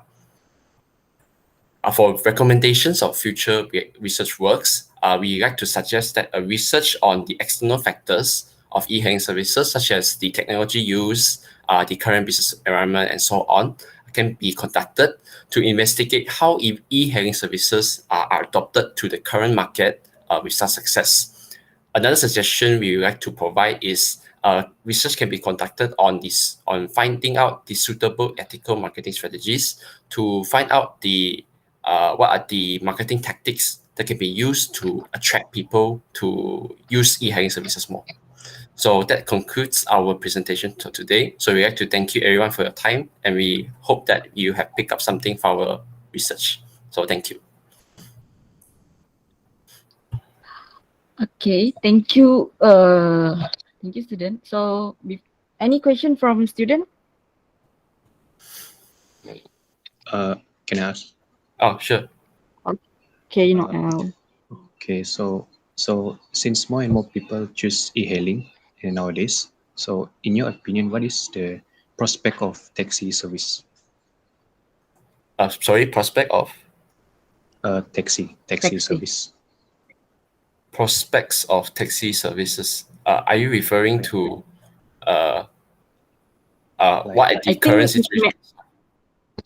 I think what Noel means is, do you think that taxi service is still relevant to us due to the service yeah. of other commuters? Is it? Oh, okay. In our opinion, from what Jeremiah has researched in LR 2.1, let me find the slide. So, history. Oh, right here. So, from Jeremiah's, do you want to explain? All right, sure. Okay. So actually, taxi services in Sabah actually are still currently active, but they are still but it's not as less active compared to like the history lah, because because of the development of e-hailing services, as our local people they start to know about e-hailing services, so they started to use e-hailing services rather than taxis because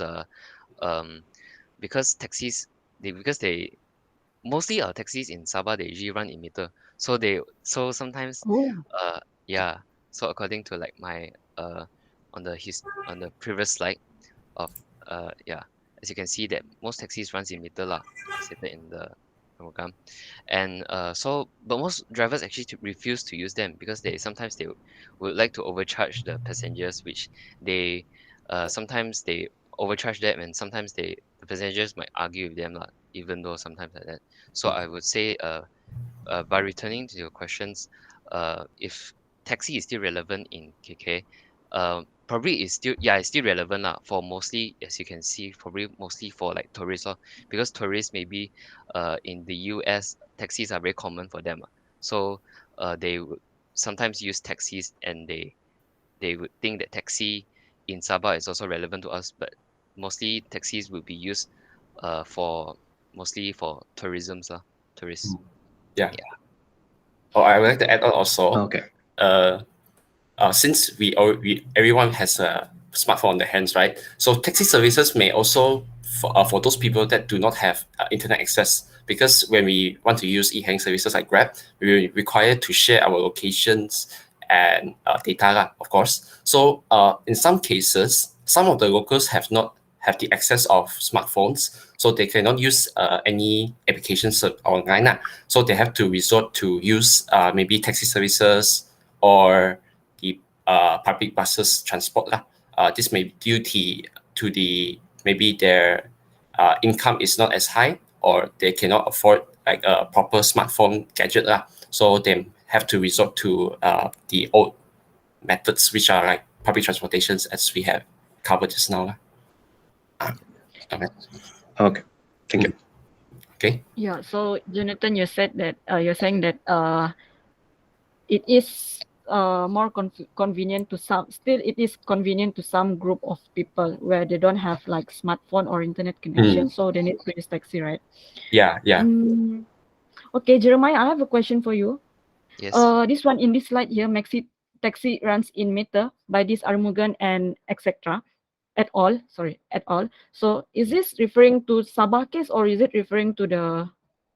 Is this? I mean, the reference here you're using here. Is it referring to Sabah or? This is referring to Sabah. So this research done focusing on Sabah commuter. Yeah, as this is focused on KK Sabah only lah. Oh, so okay. I thought this one just now, the 2020, this one just now is for Malaysia, but okay, now I know that we still use meter in Sabah. Okay, so I have a question to Jonathan Ian first. Okay, Jonathan Ian. Right. I have a question for you, but I want to ask your opinion. Your opinion on the. I want to ask your opinion. What do you think? Because as mentioned in your slide just now, you mentioned that the main public transport here in Sabah is taxi and Grab, right? You mean in our introduction there? Yep. Or this one? Okay. Then you mentioned in KK in Sabah, and then you said that public bus and taxi. I want to ask your opinion. I just want to ask, why do you think Sabah here we don't have LRT? Okay. Oh wow, this is a tricky question. Okay. We might don't have LRTs here in KK Sabah. Is maybe due to that our economic status is not as advanced, and we do not have the ability to like properly afford an LRT. There are plans to implement an LRT as of years before, but the government has not been actually done any of the operations. There has been plannings, but we still not have any real life on working schedules of developing an LRT system. So as of now, it might. Yeah, also there will be a geographical reasons from Russell. So due to the fact that the KK is kind of is on hills, it's not really like on flat ground. There are many hills, so implementing an LRT system will be expensive in terms of like economical reasons, because we need to like dig a tunnel or for the underground LRT like that. So it will be very expensive for KK Sabah to implement that system. So that would be one of the geographical reasons as well. Yeah. As of now, I wouldn't say that LRT will not be implemented. Is in consideration by the government, but as of now, I would think that the number one is the economical reasons. Number two would be the geographically reasons as well.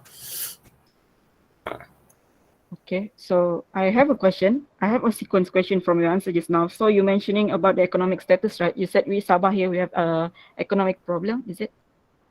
No, not as high as West Malaysia. Not problem. By the way, yeah, actually, Sabah, we have our own source where we this one is not related to public transport, but actually, I just want to shoot. So you are saying about the money issue. So I don't think Sabah here we have money issue actually, because as we know, Sabah is one of the largest, after Sarawak, of course, one of the largest state in Malaysia. And then as you know, too, that we have what, palm oil, The right? oil, yeah.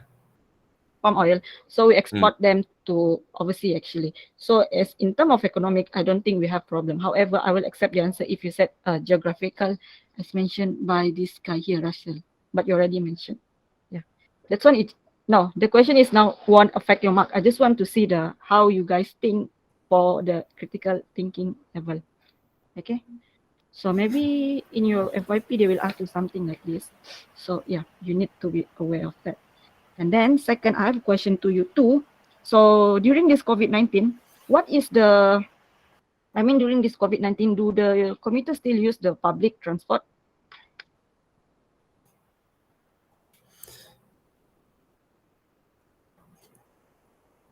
You mean in the midst of COVID-19? Yes. All right, this is purely based on my experience. Since I'm a local myself, I do believe that public transport still run, but currently, as of now, like today, I think most of the public transportation has been closed down due to the COVID-19. But during the normal period of MCO, like back in around April and May, public transportations do still run, because they would like to provide services to the community. It's a kind of a necessity to the public. So as of now, I wouldn't say that public transportation is closed, but due to safety reasons for the community, we do want to increase the number of cases running around. So public transportation right now, as I know, it's temporarily closed down. Not shut down, but temporarily closed. Okay. So in your students, in your FYP, if you are asked a question that, for example, this question is not covered actually in your research, right? The COVID-19 situation. So if they ask you this kind of question, what you need to answer first you need to clarify this is not in our scope of research. Okay, and then you can say something like Ian said just now. So from my opinion or from my experience, okay, you need to answer that way. But you need to tell the committee, you need to tell the lecturer that you said this one is not in our scope. We do not cover this in our research. Okay? Okay. That one is for Ian. Second, I have Jeremiah. Noel has questions. Can I ask again? Sure. Go ahead. Okay. So, in your opinion, does e-hailing service will continue to grow, or it already reached the growth limit? Okay. So, as I have explained just now, we have seen that the details here. So many people has been already to access in 2017, right? So assuming that around this time is like the growth period, whereby the e-hailing services has just been introduced to KK, and majority of the people have already started to transition in using it. So as you're saying, now is it the the max growth period. I will believe it's not so. Maybe it will be a later time, but now it's still considered as growing because there are still people that haven't started using e-hailing services. So I expect and I do believe that there will be a growth. There will be more growth as of what we should expect now for e-hailing services. Okay, thank you. Right. I have a question. Mhm. So this may be a bit outside of your knowledge. So actually, contrary to Sabah, Sarawak, right? In West Malaysia, taxis over the past few decades are actually natural gas vehicles. So they run on natural gas, which are more efficient and cheaper and more environmentally friendly. So do you think that, in your opinion, do you think that e-hailing services, their vehicles, should start adopting natural gas as a fuel source? Okay. And, maybe Wong and Jeremiah would like to take this, or I can take. I think e-hailing vehicles should should be encouraged to take on natural gas as well, but like due to like economical problems, like right now all the vehicles are costly, so it takes time for the Yeah. drivers to adopt the natural gas vehicles, to adopt to the natural gas vehicles. Okay. Yeah, I agree with you. Yeah, I think I can conclude what Wong said just now. I think it is possible, but it is not in any time soon. But because I think, yeah, I agree, they will need some time to adopt to the change, because it's not something that cheap if you want to change to that. Okay, let me ask the question now. Kelvin, you want to ask? I just want Oh, to all ask right. you, Yeah. how hard the COVID hit the business of the Grab service? How are you asking how does it influence Grab services? Yeah, the as of COVID now? situation. Oh, okay. This is again another out of scope lah. But as of now, Grab services are still running. They implemented many of the distancing features lah. So let's say usually back in the old days, Grab we can ride 4 persons in one vehicle at most ma. So excluding the driver lah. So as of now, the Grab services only implements 1 person per car or meaning 1 passenger per car lah. So Grab services still runs now, but many people have awareness that they do not want to go out, they want to stay home. So it might impact Grab services in terms of like sales and the sales stuff, the sales aspect. But I do believe that Grab is still is influential in providing public transportations. I mean transportation modes to the community. Yeah, it's sort of influence, but it is still ongoing. Yeah, because majority of the things right now has been affected, so we can't say that Grab has not been affected, but it still plays a large role. Okay. Oh, can I ask? So Ian already. I want to ask Jeremiah. Yes. So here in your part, you mentioned about the you mentioned about the year. Your resources here is referring to 2017 and something. So now it's 2021. Do you think your research is, do you think your source here that you're using here, 2009 and 2013, is still relevant? I mean, according to, sorry, based on your questions that you have asked, according to the statistic, the 2009, is it still relevant in the statistic Yeah. period? Mm. Yeah, it's still relevant because it's actually because back in the days, probably because the statistic is set to like this value, so I would say it's fixed on that year lah. So it's still relevant on 2009. So But it is 2000, relevant. Yeah, based on your still relevant. assumption. Yeah, based on my assumption, it's still relevant. Okay. So here, because you already explained to me, right, last time during our consultation, if I'm not mistaken, you and Wong too, you already explained. So for your FYP, also to all of you, for your FYP, in your FYP, you need to find a research title where you can find relevant year. Because some of the resource, for example, here 2009 and 2013, okay, some of the input that they get is not, I'm not talking about this research, I'm not talking about this, I'm not talking about their research, I'm talking generally. So some of the research, sometimes the year, the resources is not valid anymore. So for your FYP, I strongly suggest to you guys to find a research title that have a recent year for the reference. For example, COVID.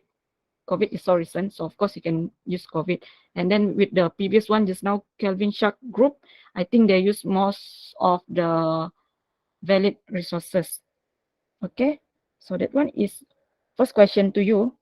Second question, I want to ask you, Grab, Grab, who is the founder? What country is the founder of Grab? Malaysia? Grab actually was founded uh on Singapore. Yes, correct. You Yeah. don't have to Google for that. I just want to ask, I just want to know if you know what is the, okay, for your research, you need to know what is the detail of your subject. For example, now you're saying Grab, so you should know at least which country. You don't have to be detailed, you don't have to mention which year in exact, but at least for you to know who is the founder or where they found Grab. It's not where they found, from which country. Okay, Jeremiah, thank you. And then now I want to ask to Wong. So Wong too, you have the same issue like Jeremiah just now regarding the research resources or reference, sorry, reference of your research, right? So like I already explained, next time maybe you can find more relevant reference. Okay, that Okay. one. Wong, are you nervous, Wong? No. So I want to ask you, what is pilot testing? Pilot testing is a testing that should be done like before we give the questionnaire to the respondents. Yeah, before we So hand you out the questionnaire. mentioned that you done the pilot testing. So who was the participant for your pilot testing? Pilot testing. So who? Uh, Don't say me. I'm not your pilot testing participant. Since you mentioned pilot testing, right? So who was the participant for your pilot testing? the participant for pilot testing. Did you really Uh, carry out this pilot testing or not?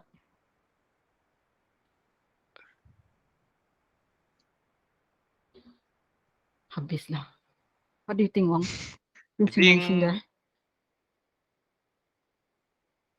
I think we did carry out the pilot testing, but the questionnaire was how to say it was No, I just want to know who was the participant of the pilot testing.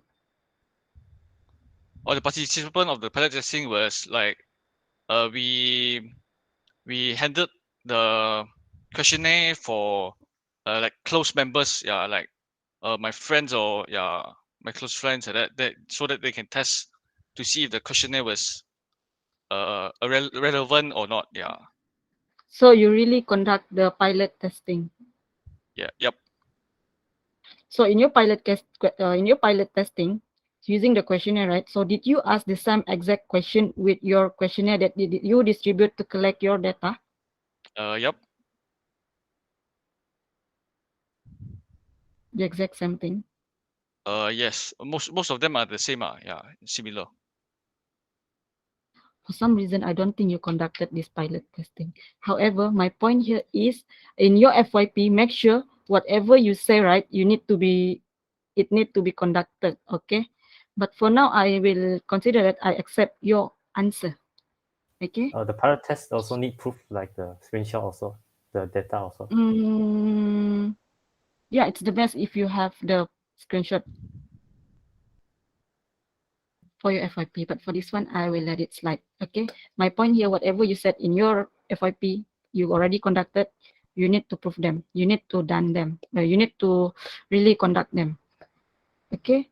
So for your hypothesis, no, because only one rejected, right? For your hypothesis here, 2 accepted, 1 rejected. Yeah. So you already mentioned. Okay. So I have a question to ask to Jeremiah. Jeremiah, I want to ask you, if you are the examiner of this presentation, do you think that this presentation can get full mark if the presentation, for example, full mark is 10? Do you think that you deserve 10 mark? I would say around yeah, I would say 10 marks. You say why you said 10 mark? Sorry, actually, I would probably like 9.5 lah. Why? Where's that 0.5? Probably based on like just now as I I for the statistic probably as just now as what Miss commented say it's like not really relevant. So Okay, then I accept your answer. However, right, I'm asking about the presentation. If I am the examiner, or no, I am the examiner actually. If I am, because this, I'm asking about the presentation, not the content. The one you mentioned just now regarding the resources is the content of your presentation, not your presentation. Yeah. So, so you should increase your mark, you think? do you mean like overall of us or like Overall or of me you, myself? this one whole presentation, 3 of you as one I would group. What do say you think? 10 lah. So confident. Why? Because I feel like our presentation is not so as like too wordy lah. I feel like there's a lot, like there's charts, there's pie chart, there's picture. So I would think that it's a presentable presentation lah. Yeah. Let me help you to answer this question. So if I give you mark, no, I am the lecturer, but I think if I were you, I will say yes, because first, of course, you have a very good slide. You explain everything. And then second, you did not read from your slide. Okay, that means you prepared before your slide. I can see starting from Ian, actually. He explained without, he only show what is the point of his content. He didn't put it all there in the slide. So, okay, Jeremiah, I just want to ask you because you two look so nervous. Okay. By the way, is there any more question? No. If not, we should proceed to the next group. Yeah, we should proceed to the next group. All right. Thank you, Miss. Thank you, everyone. Thank you, Miss. Okay, thanks, Miss. you guys. Okay. Okay. So who want to volunteer before I pick? Alvin here. Oh, Alvin, good morning, Dato. How are you today? You wake up so late, right, Alvin? But no, I will push your team to the last group. Forget that alarm. So, who want to be volunteer to Ken, Russell? Let me find first your Russell. Russell, Celine, right? Russell, Celine. Russell, Ivan, Celine. Russell, Ivan, Celine. Russell, Ivan, Celine. They are group. Russell, Ivan, Celine, group 3. Oh, Russell, Ivan, Celine.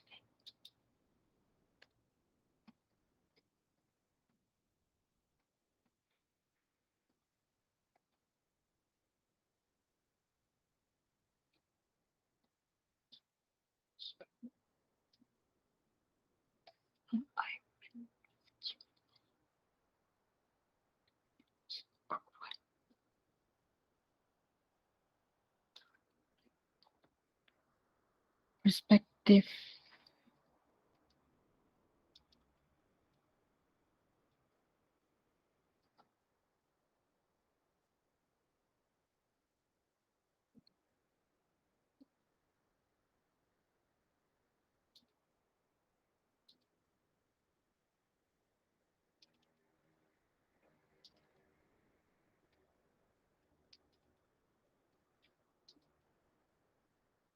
Okay, you may start.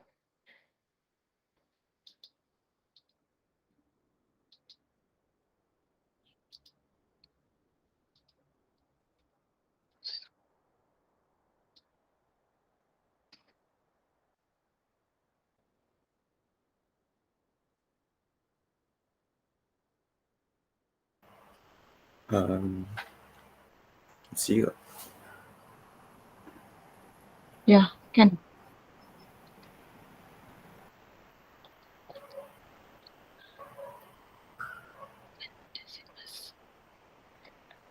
Okay. What? Good morning, Miss and my fellow classmates. Today we're presenting our research methods assignment. So our topic is tertiary students' perspective of online classes on their future required workplace attributes. So our team members are Ivan, Celine, and me, Russell. And so we'll begin.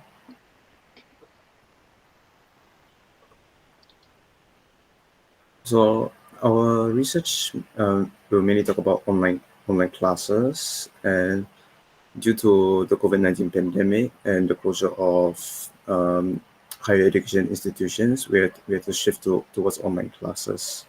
So this is a result of the COVID-19 pandemic. And as such, there is a concern for how the required workplace attributes, the skills and attributes that you require in the future work environment are affected due to these online classes. So from our research, from 30 respondents, we have gathered that tertiary online classes are actually sufficient, and that the future required workplace attributes are actually not negatively affected. So, however, we did find that the online classes themselves still have room for improvement. So, from our research, we have found that tertiary online classes should focus more development on communication skills, practical or technical skills, problem solving skills, while they should also ensure that students do not encounter problems such as lack of practical skills, communication skills, and workplace culture adaptation issues in the future work environment. So now I'll begin with the introduction. So as Kay Blankson in a study from 2016 has said, online classes are a learning environment that allows for students and teachers to connect with each other synchronously or asynchronously, and using any devices such as smartphones or computers. So where there's interaction between the teacher and the students take place with some time delay, and the two are separated by their location.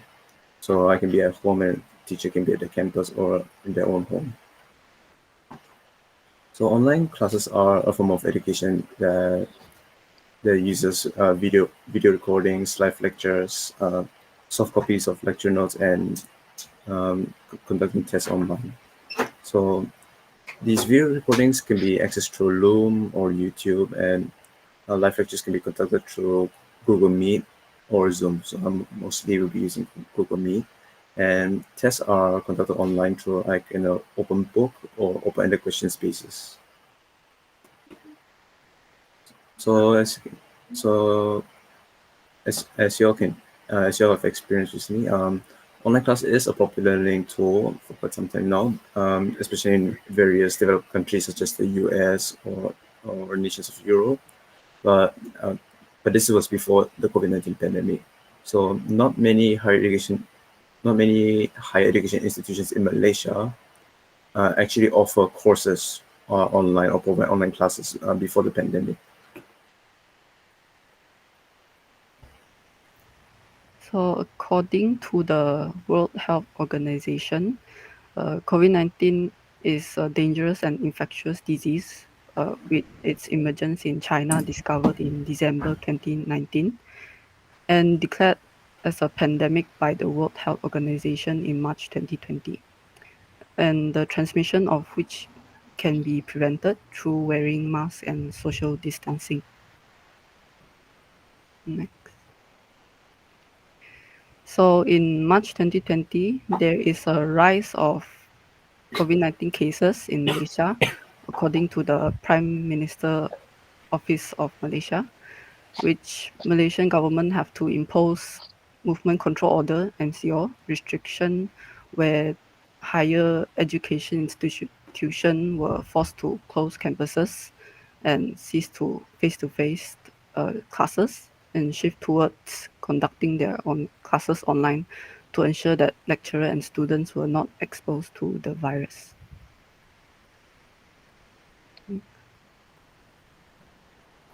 Okay, so what are future required workplace attributes? So a study by Graduate Way in 2016, it states that it is a various skills and personal characteristics where all jobs will require a good work ethic and problem-solving skills. So good employee characteristics include various skills and personal characteristics where all jobs require a good work ethic and problem-solving skills. These attributes are usually taught and refined in higher education institutions to prepare students for the future working environment. I can say that the good attributes that Thai UC graduates should possess includes the ability to take initiative, have a good communication skills, be able to take responsibility, and apply practical or technical skills to use. So before the COVID-19 pandemic, students would have access to physical workshops and facilities provided by their institutions, where they had the opportunity to have social interactions with their lecturers and classmates while conducting on-campus activities. So currently, due to the virtual nature of online classes, students who will graduate their studies through online classes may lack such skills, possibly affecting how the students will perform in their future careers. Next slide. So the theory that we found from our current observations is that online classes affect the attributes of Thai UC students required for their future workplace. Another one is that students that graduate from online classes in Thai UC will not share the same level of good employee attributes in working environments compared to those that who has access to physical learning, like for those that graduated before the pandemic lah. Okay, so for problem statement, there is a clear difference between well-planned online learning and shifting learning to online as a response to an emergency, which is a study from Hodges ETAL from 2020.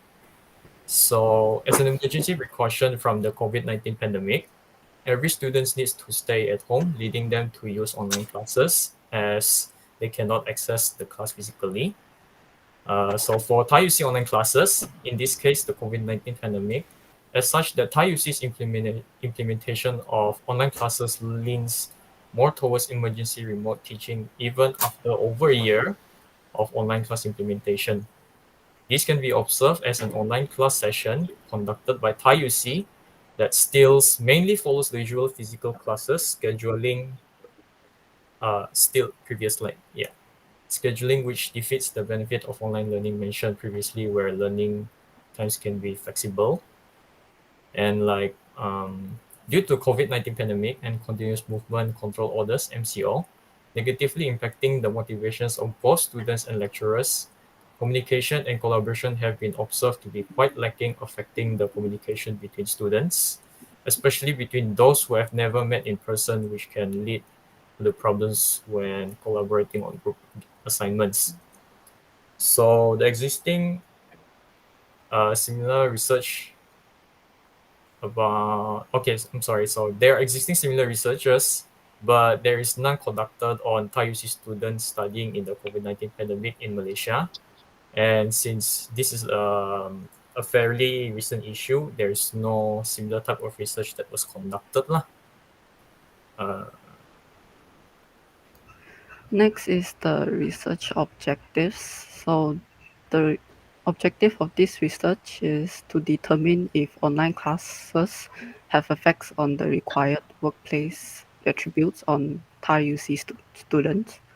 Next is to identify what aspect of online classes are lacking in developing the required workplace attribute of Thai UC students. And lastly is to identify the possible problems Thai UC students may encounter in the future work environment after graduating through online classes. Next. For the research questions for our research, the first question is, do online classes have effects on the required workplace attribute of Thai UC students? The second question is, what aspect do online classes lack in developing the required workplace attribute of Thai UC students? And the last question is, what are the possible issues that Thai UC students may encounter in the future work environment after they graduate through online classes? For the research hypothesis, the first hypothesis is online classes have negative effect on the attributes of Thai UC students required for the future workplace. Second hypothesis, online classes lack the aspect that are used to develop the attributes of Thai UC student required for the future workplace. Third hypothesis, the lack of physical classes, practical campus facilities, internship negatively affect the development of the future required workplace attribute of Thai UC students. The fourth hypothesis, Thai UC students cannot effectively apply the practical skill learned from the online practical classes in the future work environment. And the fifth hypothesis, Thai UC students graduating through online classes will likely face difficulties and can fail to keep up in their future working environments. So the assumption of our research is, as of conducting the research, Thai UC campus learning facilities remain inaccessible for students between July and to August 2021, and the workplace requirements in the future post-research are not drastically different from prior to the COVID-19 pandemic and movement control orders. Right, so now talk about our literature review. So regarding online classes, a study according to Drexel University School of Education in 2020, classes are a virtual form of the physical classroom. So they make use of formats or programs that are not supported by the institution's learning management systems or LMS, and they are not limited by the requirement and cost of physical space and paper-based learning materials. So everything is done through online means, using web apps and other resources.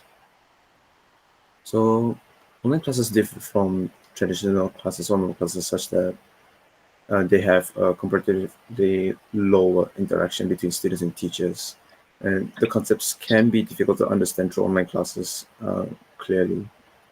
So it is found, however, in a study by Jane in 2020 that online classes do provide the benefit of being more flexible in terms of time and location.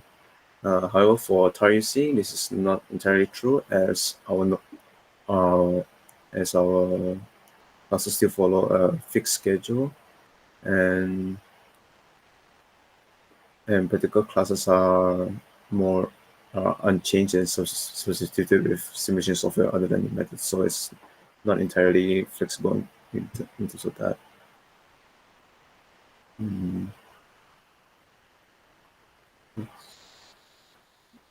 So according to RACE, a study in RACE in 2020, online classes have been found to have a lower participation rate, are less effective, and was limited in terms of interaction and socialization. So it is found that teachers and instructional supervisors lack the experience and training to efficiently and effectively teach students and perform their tasks, and mostly due to the lack of resources that students cannot participate in these online classes. The responses for that study stated that online classes were flexible, scheduling-wise, convenient, efficient, time, money, and effort. But in contrast, while participation in online classes have been optional for exceptions such as Kuala Lumpur branch main campus for TAUC, where student numbers were too high to keep track in terms of attendance. Other smaller branches, for example, the Sabha branch campus, maintains a mandatory attendance for online classes through Google Meet sessions, which follow the same scheduling format as previous physical classes. So it's not entirely flexible or convenient. Another study in Kuala Lumpur, private higher education conducted in 2020 by Ganesa, found that there is active student participation in agreement that online learning does enhance communication skills, but this study is limited as it's only focused on a single subject for English for professional communication, and it was only conducted less than a year after the COVID-19 pandemic has entered Malaysia. So it's not truly reflective of what the current situation is. So another study conducted in Pakistan for the perception of online classes by dental students showed that many agree that student-teacher interaction was improved. However, they preferred traditional learning, and up to 70% disagree or strongly disagree that there is an improvement of clinical skills. This study is relevant as not only does it investigate the effectiveness of online classes, but it also shows the likely lack of practical skills which were meant to be learned. In this case, clinical skills by dental students.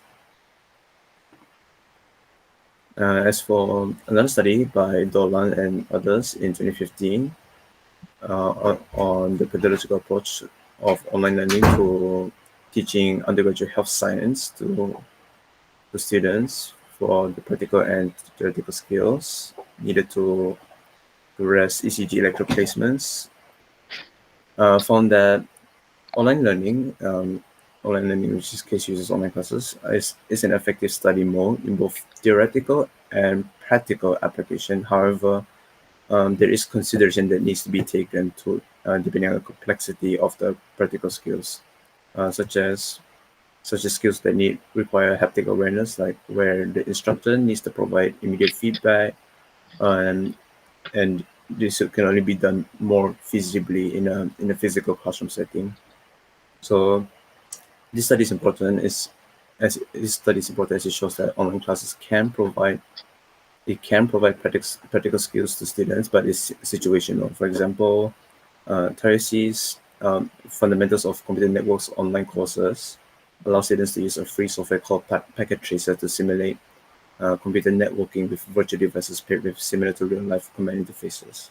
However, these skills can be transferred to real-life work easily after graduation.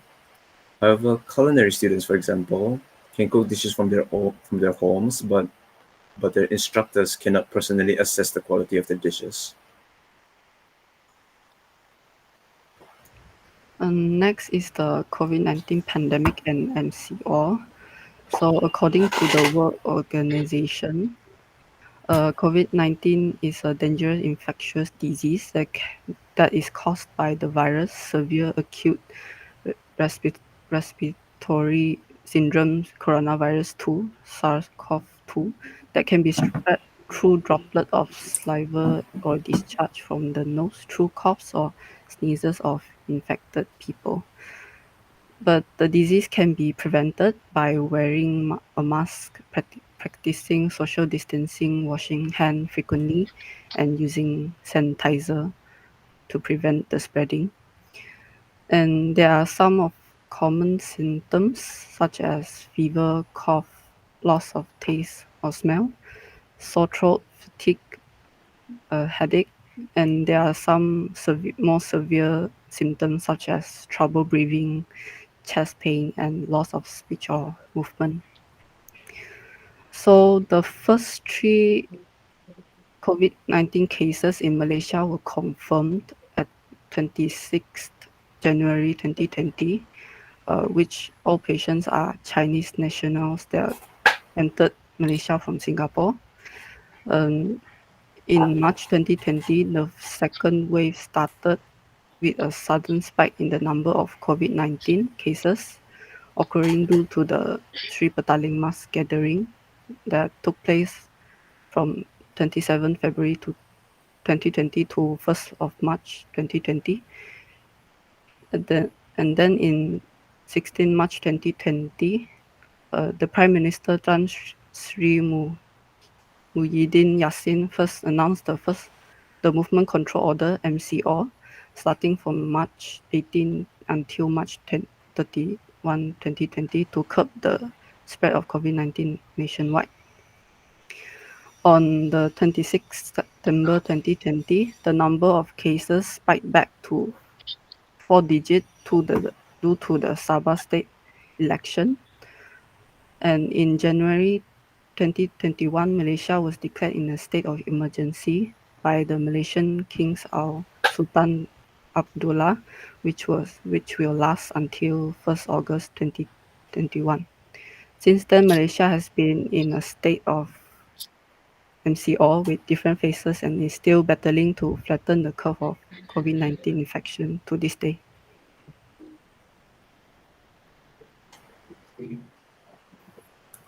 Okay, so for the required workplace attributes, a study from Go and McDonald from 2000 stated that the two highest skills that are important for a workplace attribute are accountability and adaptability to changing work environments. Accountability in the sense of exercising the sense of responsibility and values their own skills and services towards the company.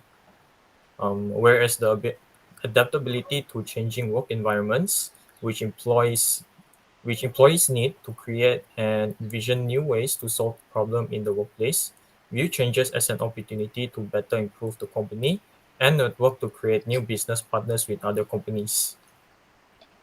Next page.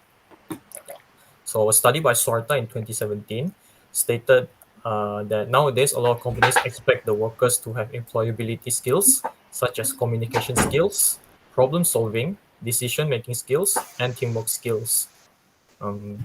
Graduates are required to have these sets of skills and attributes, as well as to have other personal attributes such as independence, self-awareness, self-confidence, flexibility, lifelong learning, emotional intelligence, stress tolerance, reflectiveness, creativity, initiative, and professional behavior when they enter the workforce.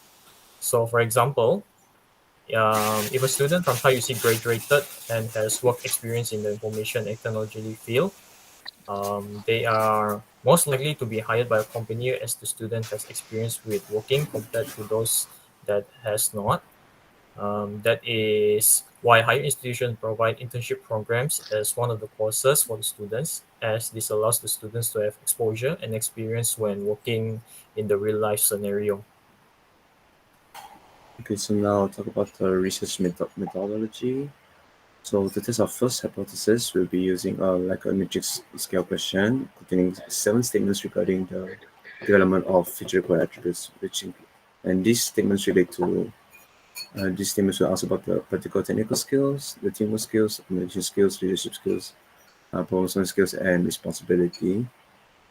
To test our second hypothesis, we'll be using another like a matrix scale question, which will contain 10 statements that are related to the aspects of tertiary online classes. So it asks the students to the respondents to assess the online classes. So it assess on the accessibility of online classes, the students' focus ability in classes, their participation in classes, their focus ability for studying, the communication skills with lecturers and other students, their teamworking skills, the timings and scheduling for student revision and for assigned work submission, and the understandability of practical skills. To test our third hypothesis, we'll be using a closed-ended yes no maybe question to ask if the lack of physical class, practical campus facilities, and internships negatively affect the development of their future required workplace attributes. As for the fourth hypothesis, we'll be using another closed-ended question to ask if they can effectively apply the practical skills they have learned from online practical classes in the future environment. And for our our final fifth hypothesis, we'll be using another percent question to ask if they think they may face difficulties and fail to keep up in the future working environment. So for the overall data collection method for our research, we use both primary and secondary resources to study Thai UC students' perspective of online classes on their future required workplace attribute. So the main method of collecting data for this research study is through an online questionnaire, which is designed for Thai UC students with no restriction of gender, age, course, academic performance, or duration of online study. So the questionnaire was shared online, so it is easily accessible, especially during the pandemic now, and due to the movement restriction as of conducting the research. So the secondary resources we use are such as the journals and news articles are used to obtain more background knowledge for the study, including identifying the theories and facts required. Next is the data analysis. So we analyze the data collected through the questionnaire by using a free statistical analysis program, GNU PSPP. So, but before we perform any of the statistical analysis, we use a Chrome batch alpha test to check the data collected reliability. The use of charts generated from PSPP and also automatically generated from the Google Form questionnaire and created using Google Sheets were used to easily interpret the response that we gathered. And the mean score for the liked item will be used to interpret the data with 0.01 to 1 representing strongly disagree, 1.01 to 2.0 as disagree, 2.01 to 3.0 as neither agree or disagree, 3.01 to 4.0 as agree, and 4.01 to 5.0 as strongly agree. Okay, so for the fourth one would be research instruments. So we'll be using a questionnaire as stated by Celine that we'll be using the online questionnaire for the research.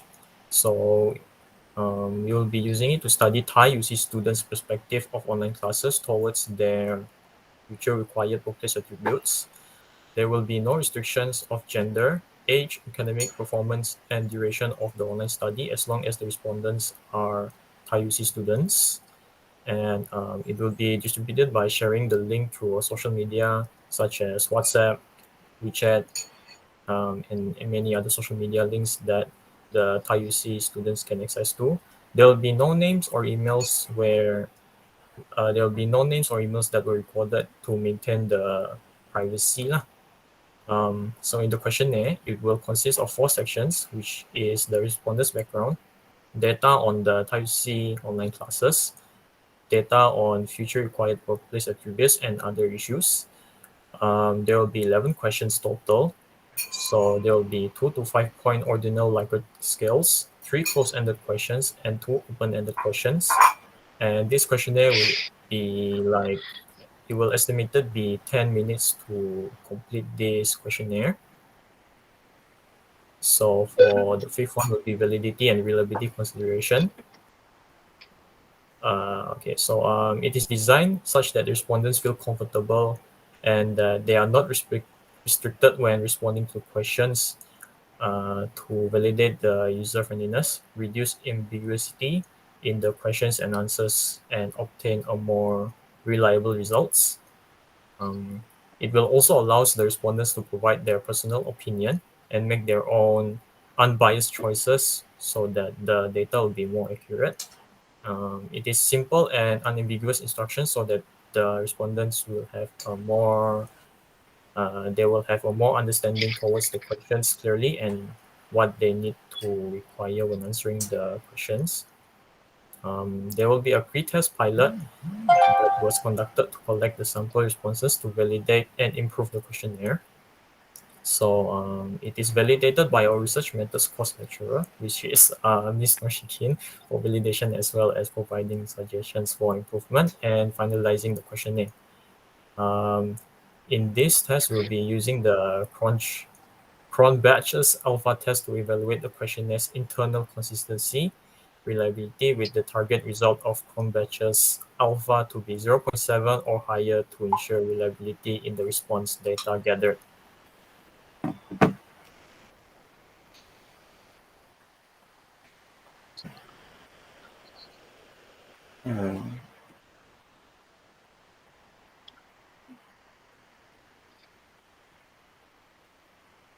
Ivan? Oh, I'm still presenting this. Okay, I'm sorry. So 6 will be the sampling. I'm very sorry. There will be 30 respondents. They'll from the Tunggal Abdul Rahman University College, which conducted the studies through the online classes lah. So as you can see here, they'll be using a tablet, a PC, or a mobile device when doing the online questionnaire. So for the result and discussion, for the first pie chart is the age, which it shows that 27 out of 30 were aged between 18 and 24, while there are only 3 respondents that are aged greater than 25. For the second pie chart, which is the gender, it shows there are 23 out of 30 were male, while there are 7 respondents that were female. So for the third pie chart is the education level. It shows that 16 out of 30 respondents were studying at degree level. There are 13 respondents studying diploma level, and there are only 1 student studying foundation.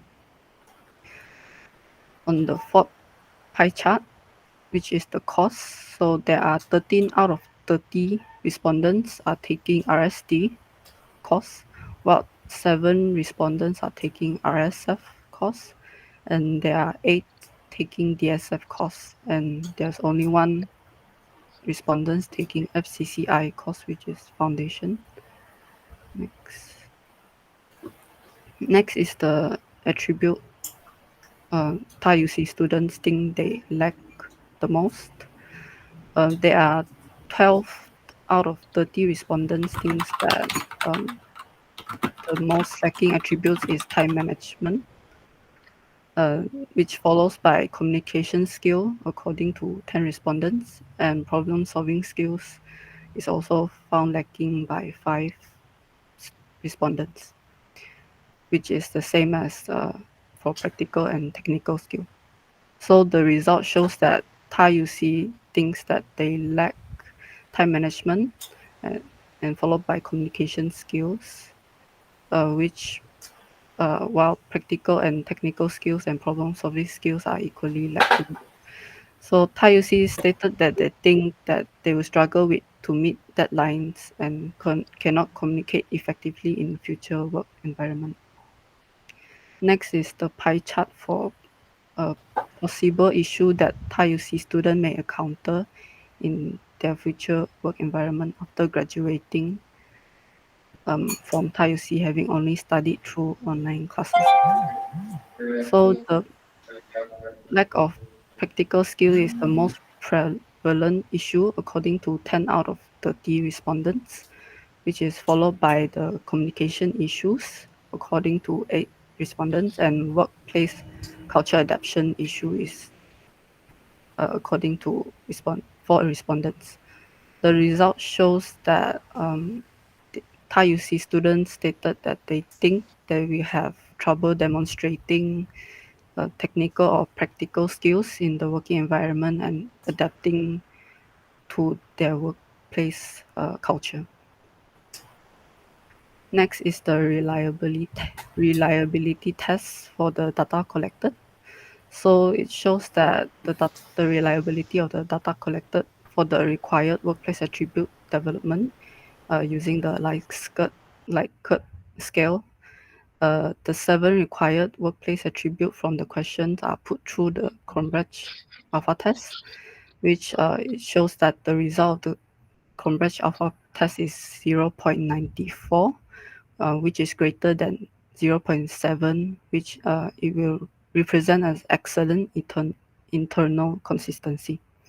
Therefore, the data collected for the required workplace attribute development is reliable. So for the aspect of online classes using the Likert scale, the 10 online class aspect from the question are put through the Cambridge alpha test tool, which shows that the result Cambridge alpha is 0.78, which is greater than 0.7, and it represents as acceptable internal consistency. Therefore, the data collected for the aspect of online classes is reliable.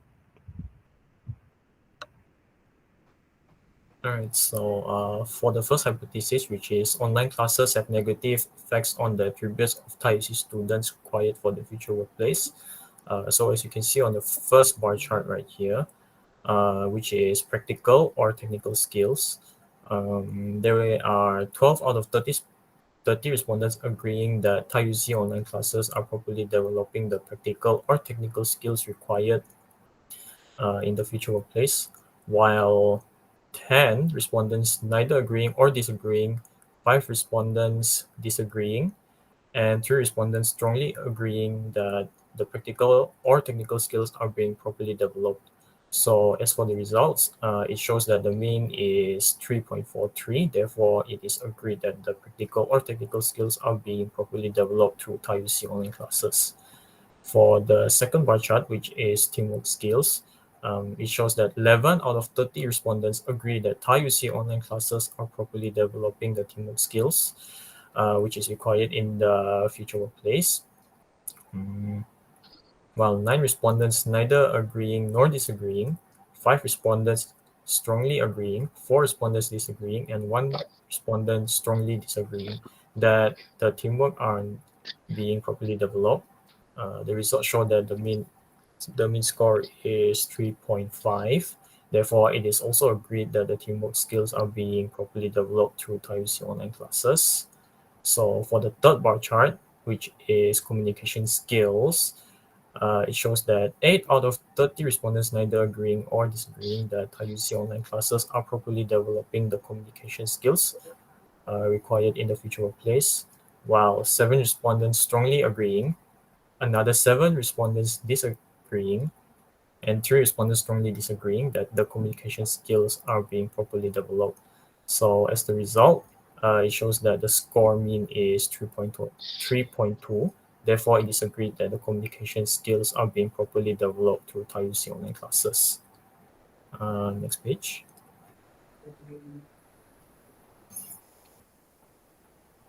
Okay. So for the first bar chart here, which is the leadership skills, it shows that 12 out of 30 respondents agree that Thai UC online classes are properly developing the leadership skills, which is required in the future workplace. 8 respondents neither agreeing nor disagreeing. 4 respondents strongly disagreed, and 4 respondents strongly agreed, and 3 respondents disagreed that the leadership skills are being properly developed. The results show that the mean score is 3.27, which is agreed. Therefore, it is agreed that the leadership skills are being properly developed through Thai UC online classes. So for the second one, which is problem-solving skills, it shows that 12 out of 30 respondents agreed that Thai UC online classes are properly developing the problem-solving skills required in the future workplace. 11 respondents neither agreeing nor disagreeing. 4 respondents strongly agreeing, and 13 respondents strongly disagreeing that the problem-solving skills are being properly developed. As a result, as you can see here, the mean is 3.57. Therefore, it is agreed that the problem-solving skills are being properly developed through Thai UC online classes. So for the third bar chart, as you can see right here, which is responsibility, there shows that 9 out of 30 respondents neither agree nor disagree that Thai UC online classes are properly developing the responsibility required in the future workplace. while 8 respondents agreeing, 7 respondents strongly agreeing, 5 respondents disagreeing, and 1 respondent strongly disagreeing that response is being properly developed. So the results show that the mean is 3.5. Therefore, it is agreed that the responsibility is being properly developed in TAUC online classes. So for the last bar chart here, which is time management, it shows that 10 out of 30 respondents neither agree nor disagree that TAUC online classes are properly developing the time management required in the future workplace. 8 respondents neither agreeing nor disagreeing, 6 respondents strongly agreeing, 4 respondents disagreeing, and 2 respondents strongly disagreeing. The result shows that the mean is 3.47. Therefore, it is agreed that the time management is being properly developed through TAUC online classes. So for the online classes, for hypothesis 1, which is online classes have negative effects on the attributes of TAUC students required for the future workplace. We think that the online classes have negative effects on the attributes of TAUC students required for the future workplace. As from the results shown above, which is the 2 slides previously, it is found that all the future required workplace attributes are on average that they agree that they are properly being developed through TAUC online classes. Therefore, we reject the hypothesis. So for the second hypothesis, which is online class lack the aspect that are used to develop the attribute of TAUC student required for the future workplace. So for the first bar chart, which is the accessibility of online class, the mean score for this bar chart is 3.6. Therefore, it is agreed that TAUC students have good accessibility to TAUC online classes and learning materials. For the second bar chart, which is the students' class focus ability, it shows that the mean score is 2.6. Therefore, it is neither agree nor disagree that TAUC student online classes allow students to maintain focus during online class sessions. So for the third bar chart, which is a student's class participation, the result shows that the mean score is 3.43. Therefore, it is agreed that TAUC online classes have good students class participation, and they can easily raise questions or doubt during online class sessions. So for the fourth bar chart, which is the student study focus ability, it shows that the mean score is 2.87. Therefore, it is neither agree nor disagree that TAUC online class students can focus on their study well. So for the fifth bar chart, which is the student communication skill with lecturer, it shows that the mean score is 3.2. Therefore, it is agreed that TAUC online class students can communicate or interact with lecturer easily. So for the sixth bar chart, which represent the student communication skills with other students, it shows the result of mean score of 2.97. Therefore, it is neither agree or disagree that TAUC online class students can communicate or interact with classmates easily. So for the last bar chart, shows the mean score of 3.23, which is for the students' team working skill. Therefore, it is agreed that TAUC's online class students can participate and collaborate in group assignments effectively. Next is the timing and schedule for study revision bar chart. It shows the mean score of 3.07. Therefore, it is agreed that TAUC online class students have sufficient time to revise their study. Next is the timing and schedule for assigned work submission. It shows the mean score of 3.2, which is agreed that TAUC online class student can turn in their homework and assignment on time. And then next is students' understandability of practical skills bar chart. which it has the mean score of 3.3. Therefore, it is agreed that Thai UC online class students can understand the concepts and skills taught in online practical classes. So for the second hypothesis, we think that the online class lacks the aspect that are used to develop the attributes of Thai UC students required for the future workplace.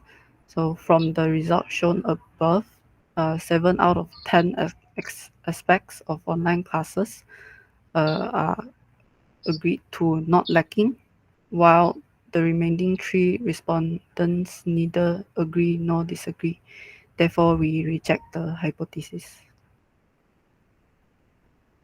So as for the third hypothesis, which is the lack of physical classes, practical campus facilities, and internships negatively affect the development of the future required workplace attributes of Thai UC students. As you can see here, the results show that there is majority of the students agree that the lack of physical classes, practical campus facilities, and internships negatively affect the development of the future required workplace attributes of Thai UC students, while the minority are unsure and there are no respondents that disagree to this. Therefore, the hypothesis is accepted.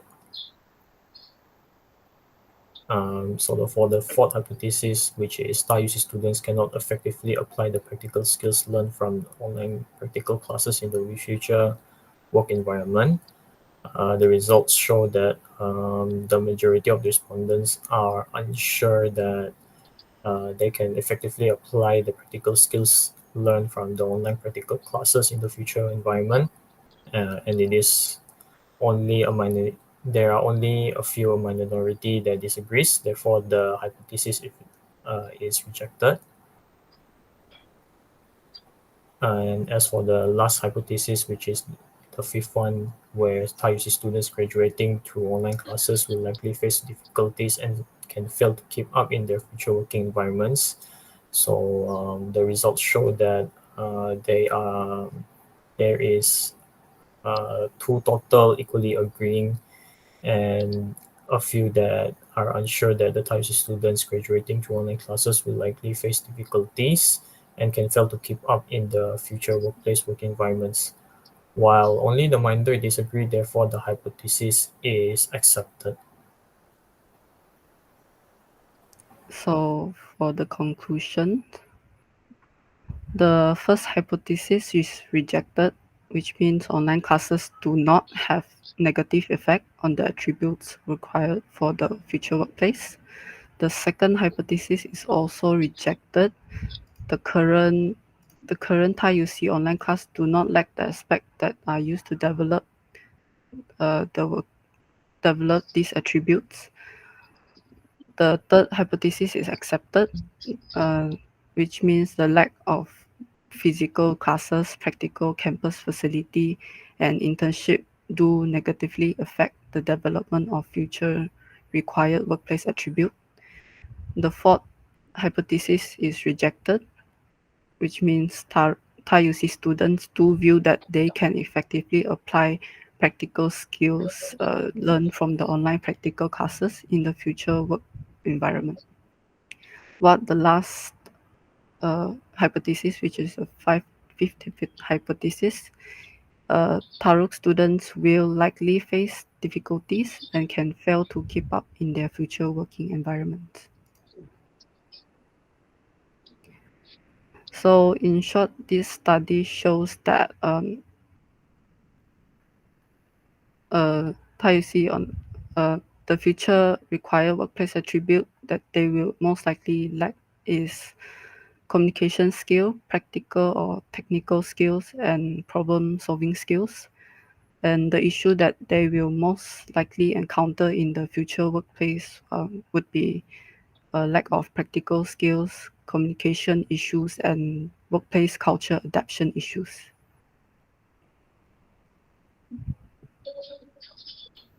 Okay, so now talk about the significance of findings of the research contribution. So,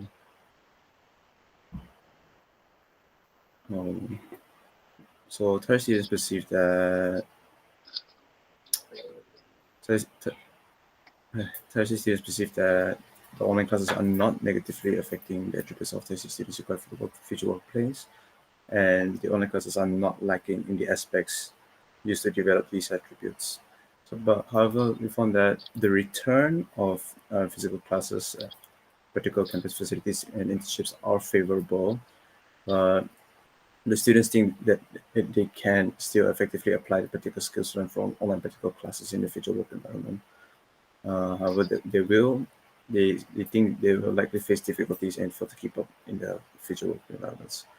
So Tyrese online classes are currently sufficient in developing these workplace attributes, but it is not perfect and should make improvements.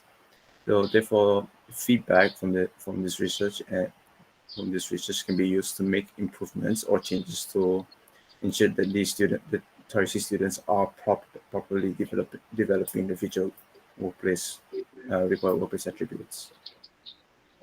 So Tyrese should especially pay attention to the development of time management, communication skills, practical technical skills, and problem-solving skills in its students, as well as take steps to ensure that the students do not encounter problems such as the lack of practical skills, communication skills, and workplace culture adaptation issues in the future work environment.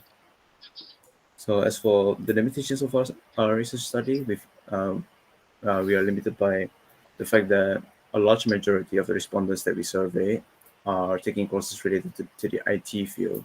So their courses, their practical work are mainly involving computers, and therefore it's not a major hindrance on that due to the fact that they have personal computers at home. So they are not negatively affected in terms of practical assignments and such. Other courses, however, benefit more from practical facilities such as kitchens and mock hotel rooms. So our research was limited by the fact that we did not manage to include more respondents from other courses, and it caused the results to bias slightly towards the IT students' opinions. So as for recommendations for future research works, we recommend that further research is conducted to improve the quality of Tyrese online classes, so that Tyrese students are properly developing required workplace attributes, and that any further research is conducted to sample more students from other courses that especially benefit from practical facilities in terms of practical learning, and this research can be used to guide other researchers to improve other higher education learning institutions in Malaysia to improve their online classes. So thank you all for listening. Any questions?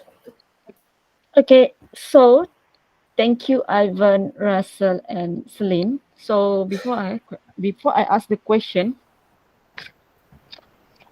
is there any question from the other student?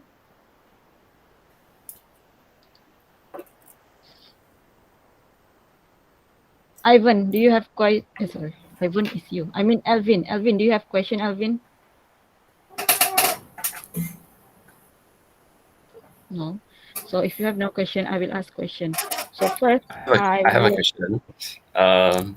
Okay, my question is out of topic a bit, but do you think that online classes, right? You mentioned that online classes can it prepare students to have selected attributes, right? My question is, do you think online classes lecturers can provide or teach these qualities to students better?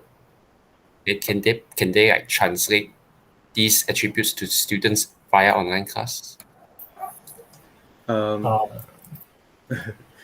So From our research, we found that there is no huge difference between physical classes and online classes when if it in terms of lecturers teaching practical skills in the students, but our research is biased towards IT students. So we think that other courses like hotel management or and culinary engineering that needs workshops or laboratories, they would be more negatively affected in terms of learning practical skills.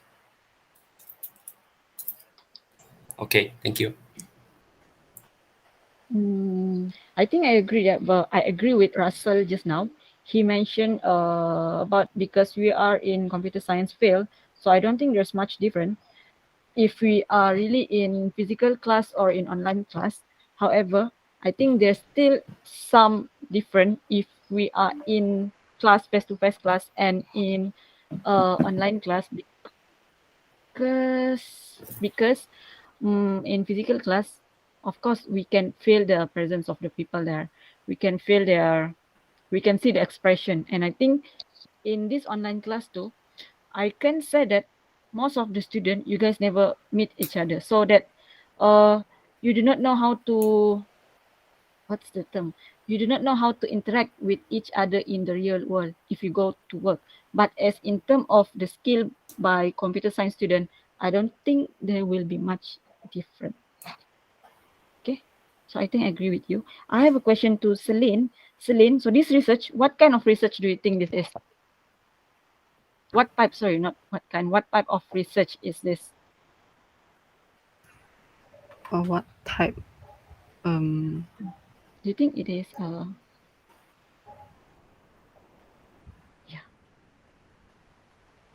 if not, Celine, Rachel or Ivan, do you want to help her? What type of study is this, or what type of research is this?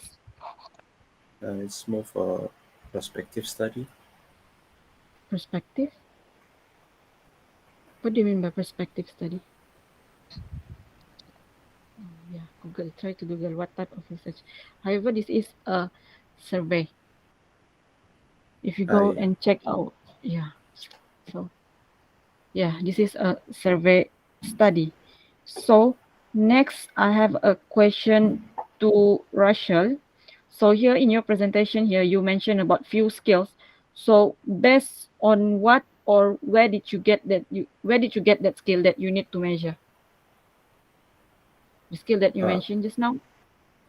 The workplace attributes, these skills are from are obtained from other journals and studies on what is needed in the future work environment.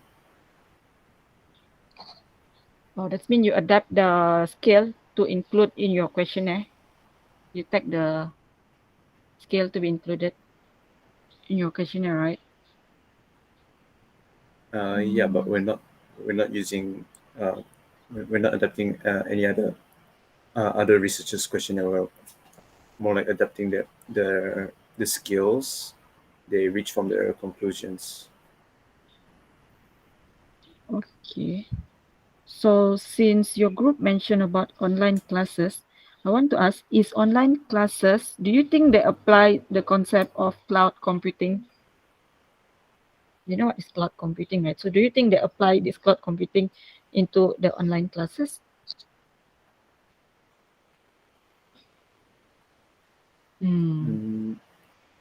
So the concept of cloud computing is actually we apply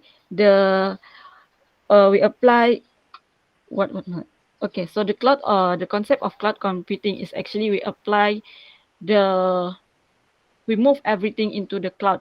That's mean here you're using online classes. So online classes here apply or use the concept of cloud computing because we are using internet as we need to use internet to connect to these classes. So online classes is considered as cloud computing. So as mentioned by Rachel too, in earlier of his presentation, he mentioned that these online classes is not something new actually, but it is new to Malaysia. But if you go to, no, I mean, if you see especially on the Western country, online classes is not something new to them. They already practice this, they already apply this cloud computing concept into their online classes since years ago. However, in Malaysia, this is not new, but we only practice this to our class, I think due to COVID only. That's why we have this practice. Okay. So I answered the question just now. So yeah, I want to ask Ivan. Yes, Ivan, right? Decimus Ligado Ivan. Yeah. Ivan, I want to ask you. So using class for student for online classes, you use mostly Zoom or Google Classroom, right, as a platform. So do you see is there any difference between the tools that used by the student and the tools that used by the people who work in the industry?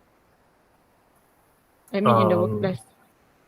I would say yes, because since this is an online class, we'll be using Google Classroom or Zoom, so to give our presentation and whatnot, to give the lectures.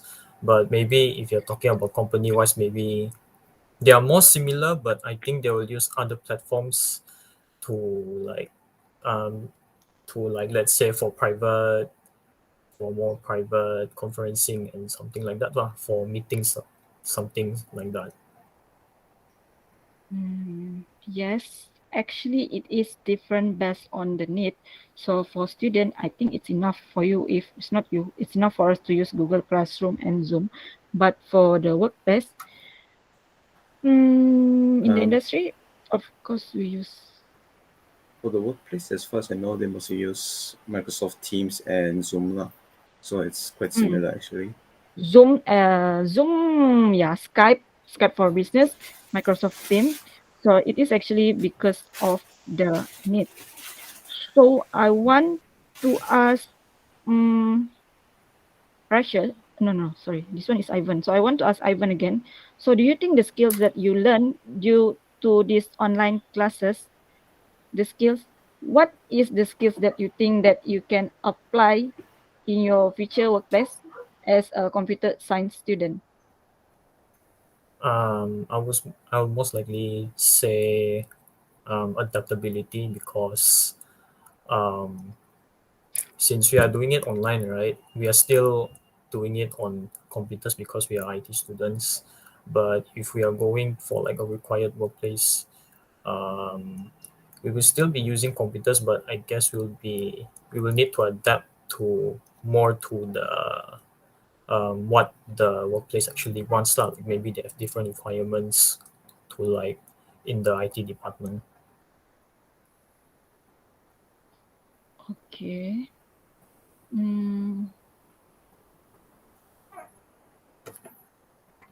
So to Rachel, I have a question. So just now I asked you regarding the skill that you get from other research. Is it regarding the skill? Yeah. So I want to ask you, why do you think it is important for you to measure the skill that you measured? Why do you think it is important for the student? Because these skills are actually supposed to be developed as we go through higher education, and these skills are normally expected to be had in students after they graduate in the future work environment. So these skills I consider these skills important because they are like a standard for being a good employee. Okay.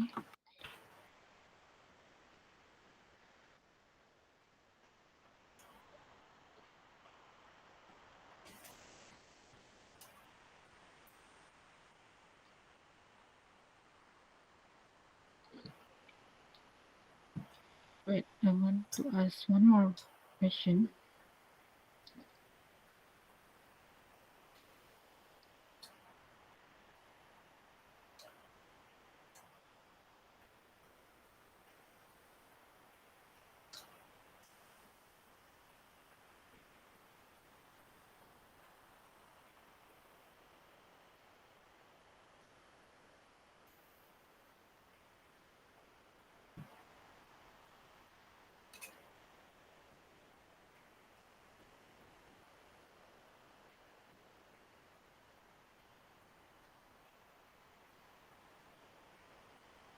So here in your under your recommendation and future work, suggestion for future work, on your second suggestion here, you mentioned that this research can be improved or can be conduct to other higher education of learning institution in Malaysia.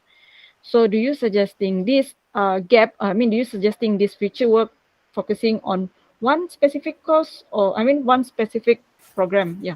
one specific program, or you want them to do a research same like what you did, focusing on the focusing on the one institution?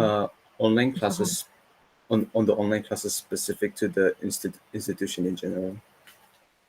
So it will be focusing on one whole institution. For each institution to do their own research on their online classes, because it varies depending on the institution. Why do you say so?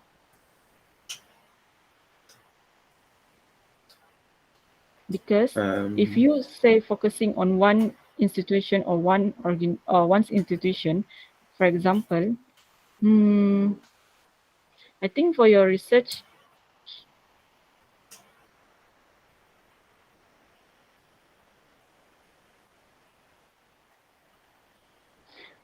never mind.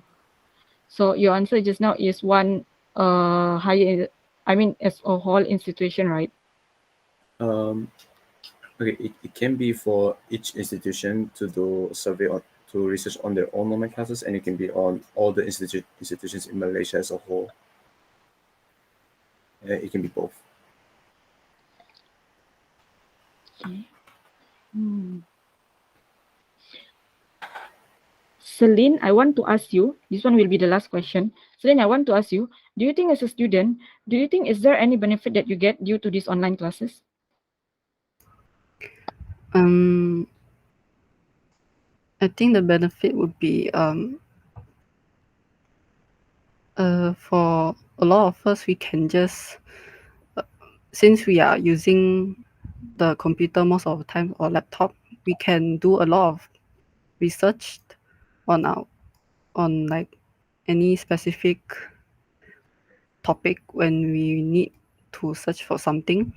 Since if it's physical classes, there are some courses that may not like be using computers or any like devices. So I think like students can directly search for like something they not sure about.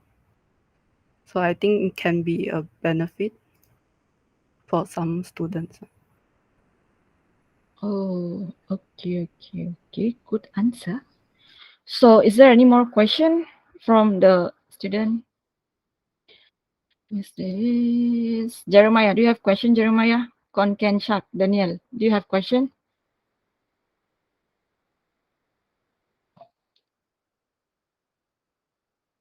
Okay. So I think it's already 12:39 and I have class at 1:30.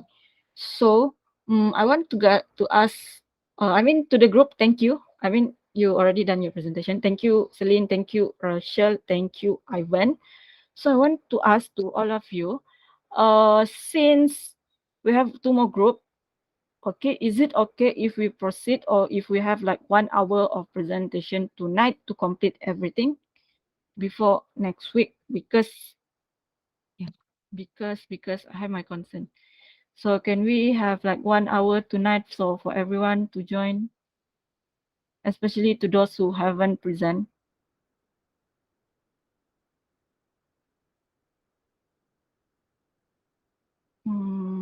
Presented the class,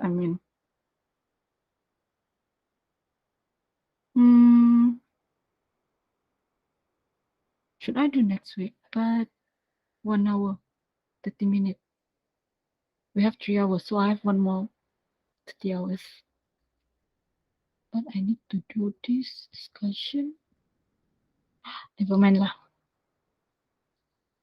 Never mind. We will proceed to next week. Okay, we will proceed to next week. Yeah, we will continue next week. So to the other two group, continue next week. Okay. But since you already watched the presentation by your friends, so you should prepare more. Okay. So since we have no more question, so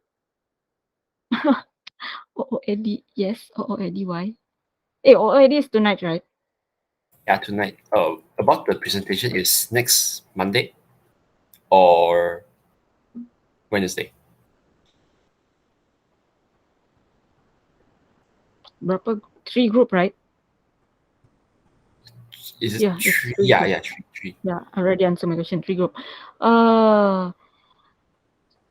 Then Monday, Tuesday, Wednesday. Wednesday. Wednesday. I will Okay. announce this in class during our practical. Yes. Okay. Will do. As for the slides, Kan, should we present accordingly to module or just according to the sequence, like part 1 until part 2? Because like say like there's an activity diagram, Kan. The sequence diagram, the state diagram, collab diagram is basically the similar thing, similar items. So should we cover like according to modules or one by one? Yeah, which one is better? Right, we I think can better put by module. by module. Okay, so we just group say like But no. there's a what's that called again? There's an initial class diagram. So we maybe we put the class diagram first, then we present our module by module. Is it like that? Is it better like that? Yeah. Okay. But that one is up to you. I won't say, but I mean that one is not like one guy present Tecton's talk. That one is I want how do I say this? That one is up to you guys how you want to present your, because I think everyone have their own idea on how they want to present. So it's up to you guys actually. I'm okay with anything. Okay. One guy present Tecton's talk. One guy present. Like say like the diagram guns, we have 4 members gun. So like each time we have to pass it around, like me, then Jeremiah, then Wong, then I keep passing it around. So might as well just do module by module like that. Yeah. So it's up to you guys actually how you want to present. Oh, okay. Then I don't have questions already. Okay, Noel, do you have question? Pharaoh Vincent, can we dismiss? One guy present Tecton's talk. Miss, about the error that Evelyn sent you the message that about the error we made. Can I now submit? Now I can submit. I changed some few changes in our report. The minor one. The minor one. Actually, yeah, I need to tell you this. Actually, for research, right? After the presentation, usually the lecturer will give back or return back this one is article. So return back your article or your report to the student to do the minor changes. So for the 3 group already, Kelvin, Shak, Jonathan, and Rachel. So I will return the article to you, wherever I think you need to do your correction, I will return back to you. However, I will give you only 1 week to do correction. Okay, 1 week to do correction to the group who haven't present. I will give you 1 week after your presentation, so everyone will get the same period of time to do your correction. But for your correction, I suggest you to don't change anything that I didn't highlight you to change. If there's no change, then that's cool. Don't try to do any major correction, because I'm going to revisit back your article, I'm going to revisit back your whatever you will resubmit to me, I will check back. So if I found that there's some major change, you know what is the consequences? That means your article will need some major change too.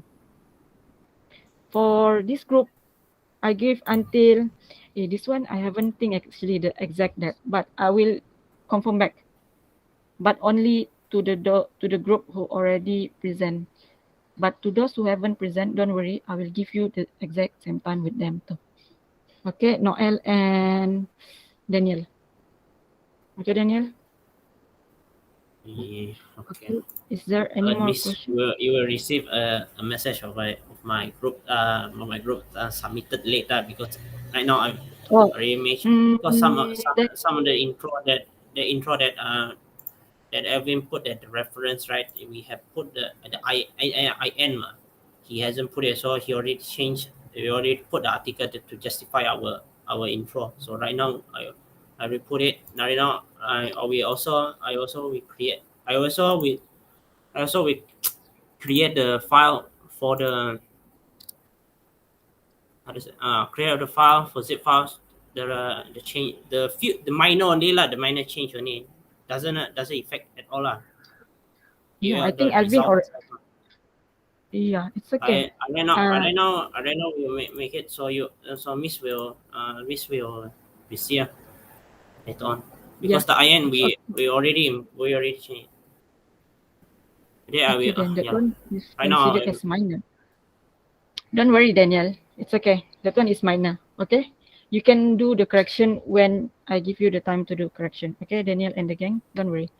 So, any more question before we dismiss? No, right? So I think we can dismiss because I have class at 1:30. Okay, guys. So yeah. Bye bye. See you on next Monday.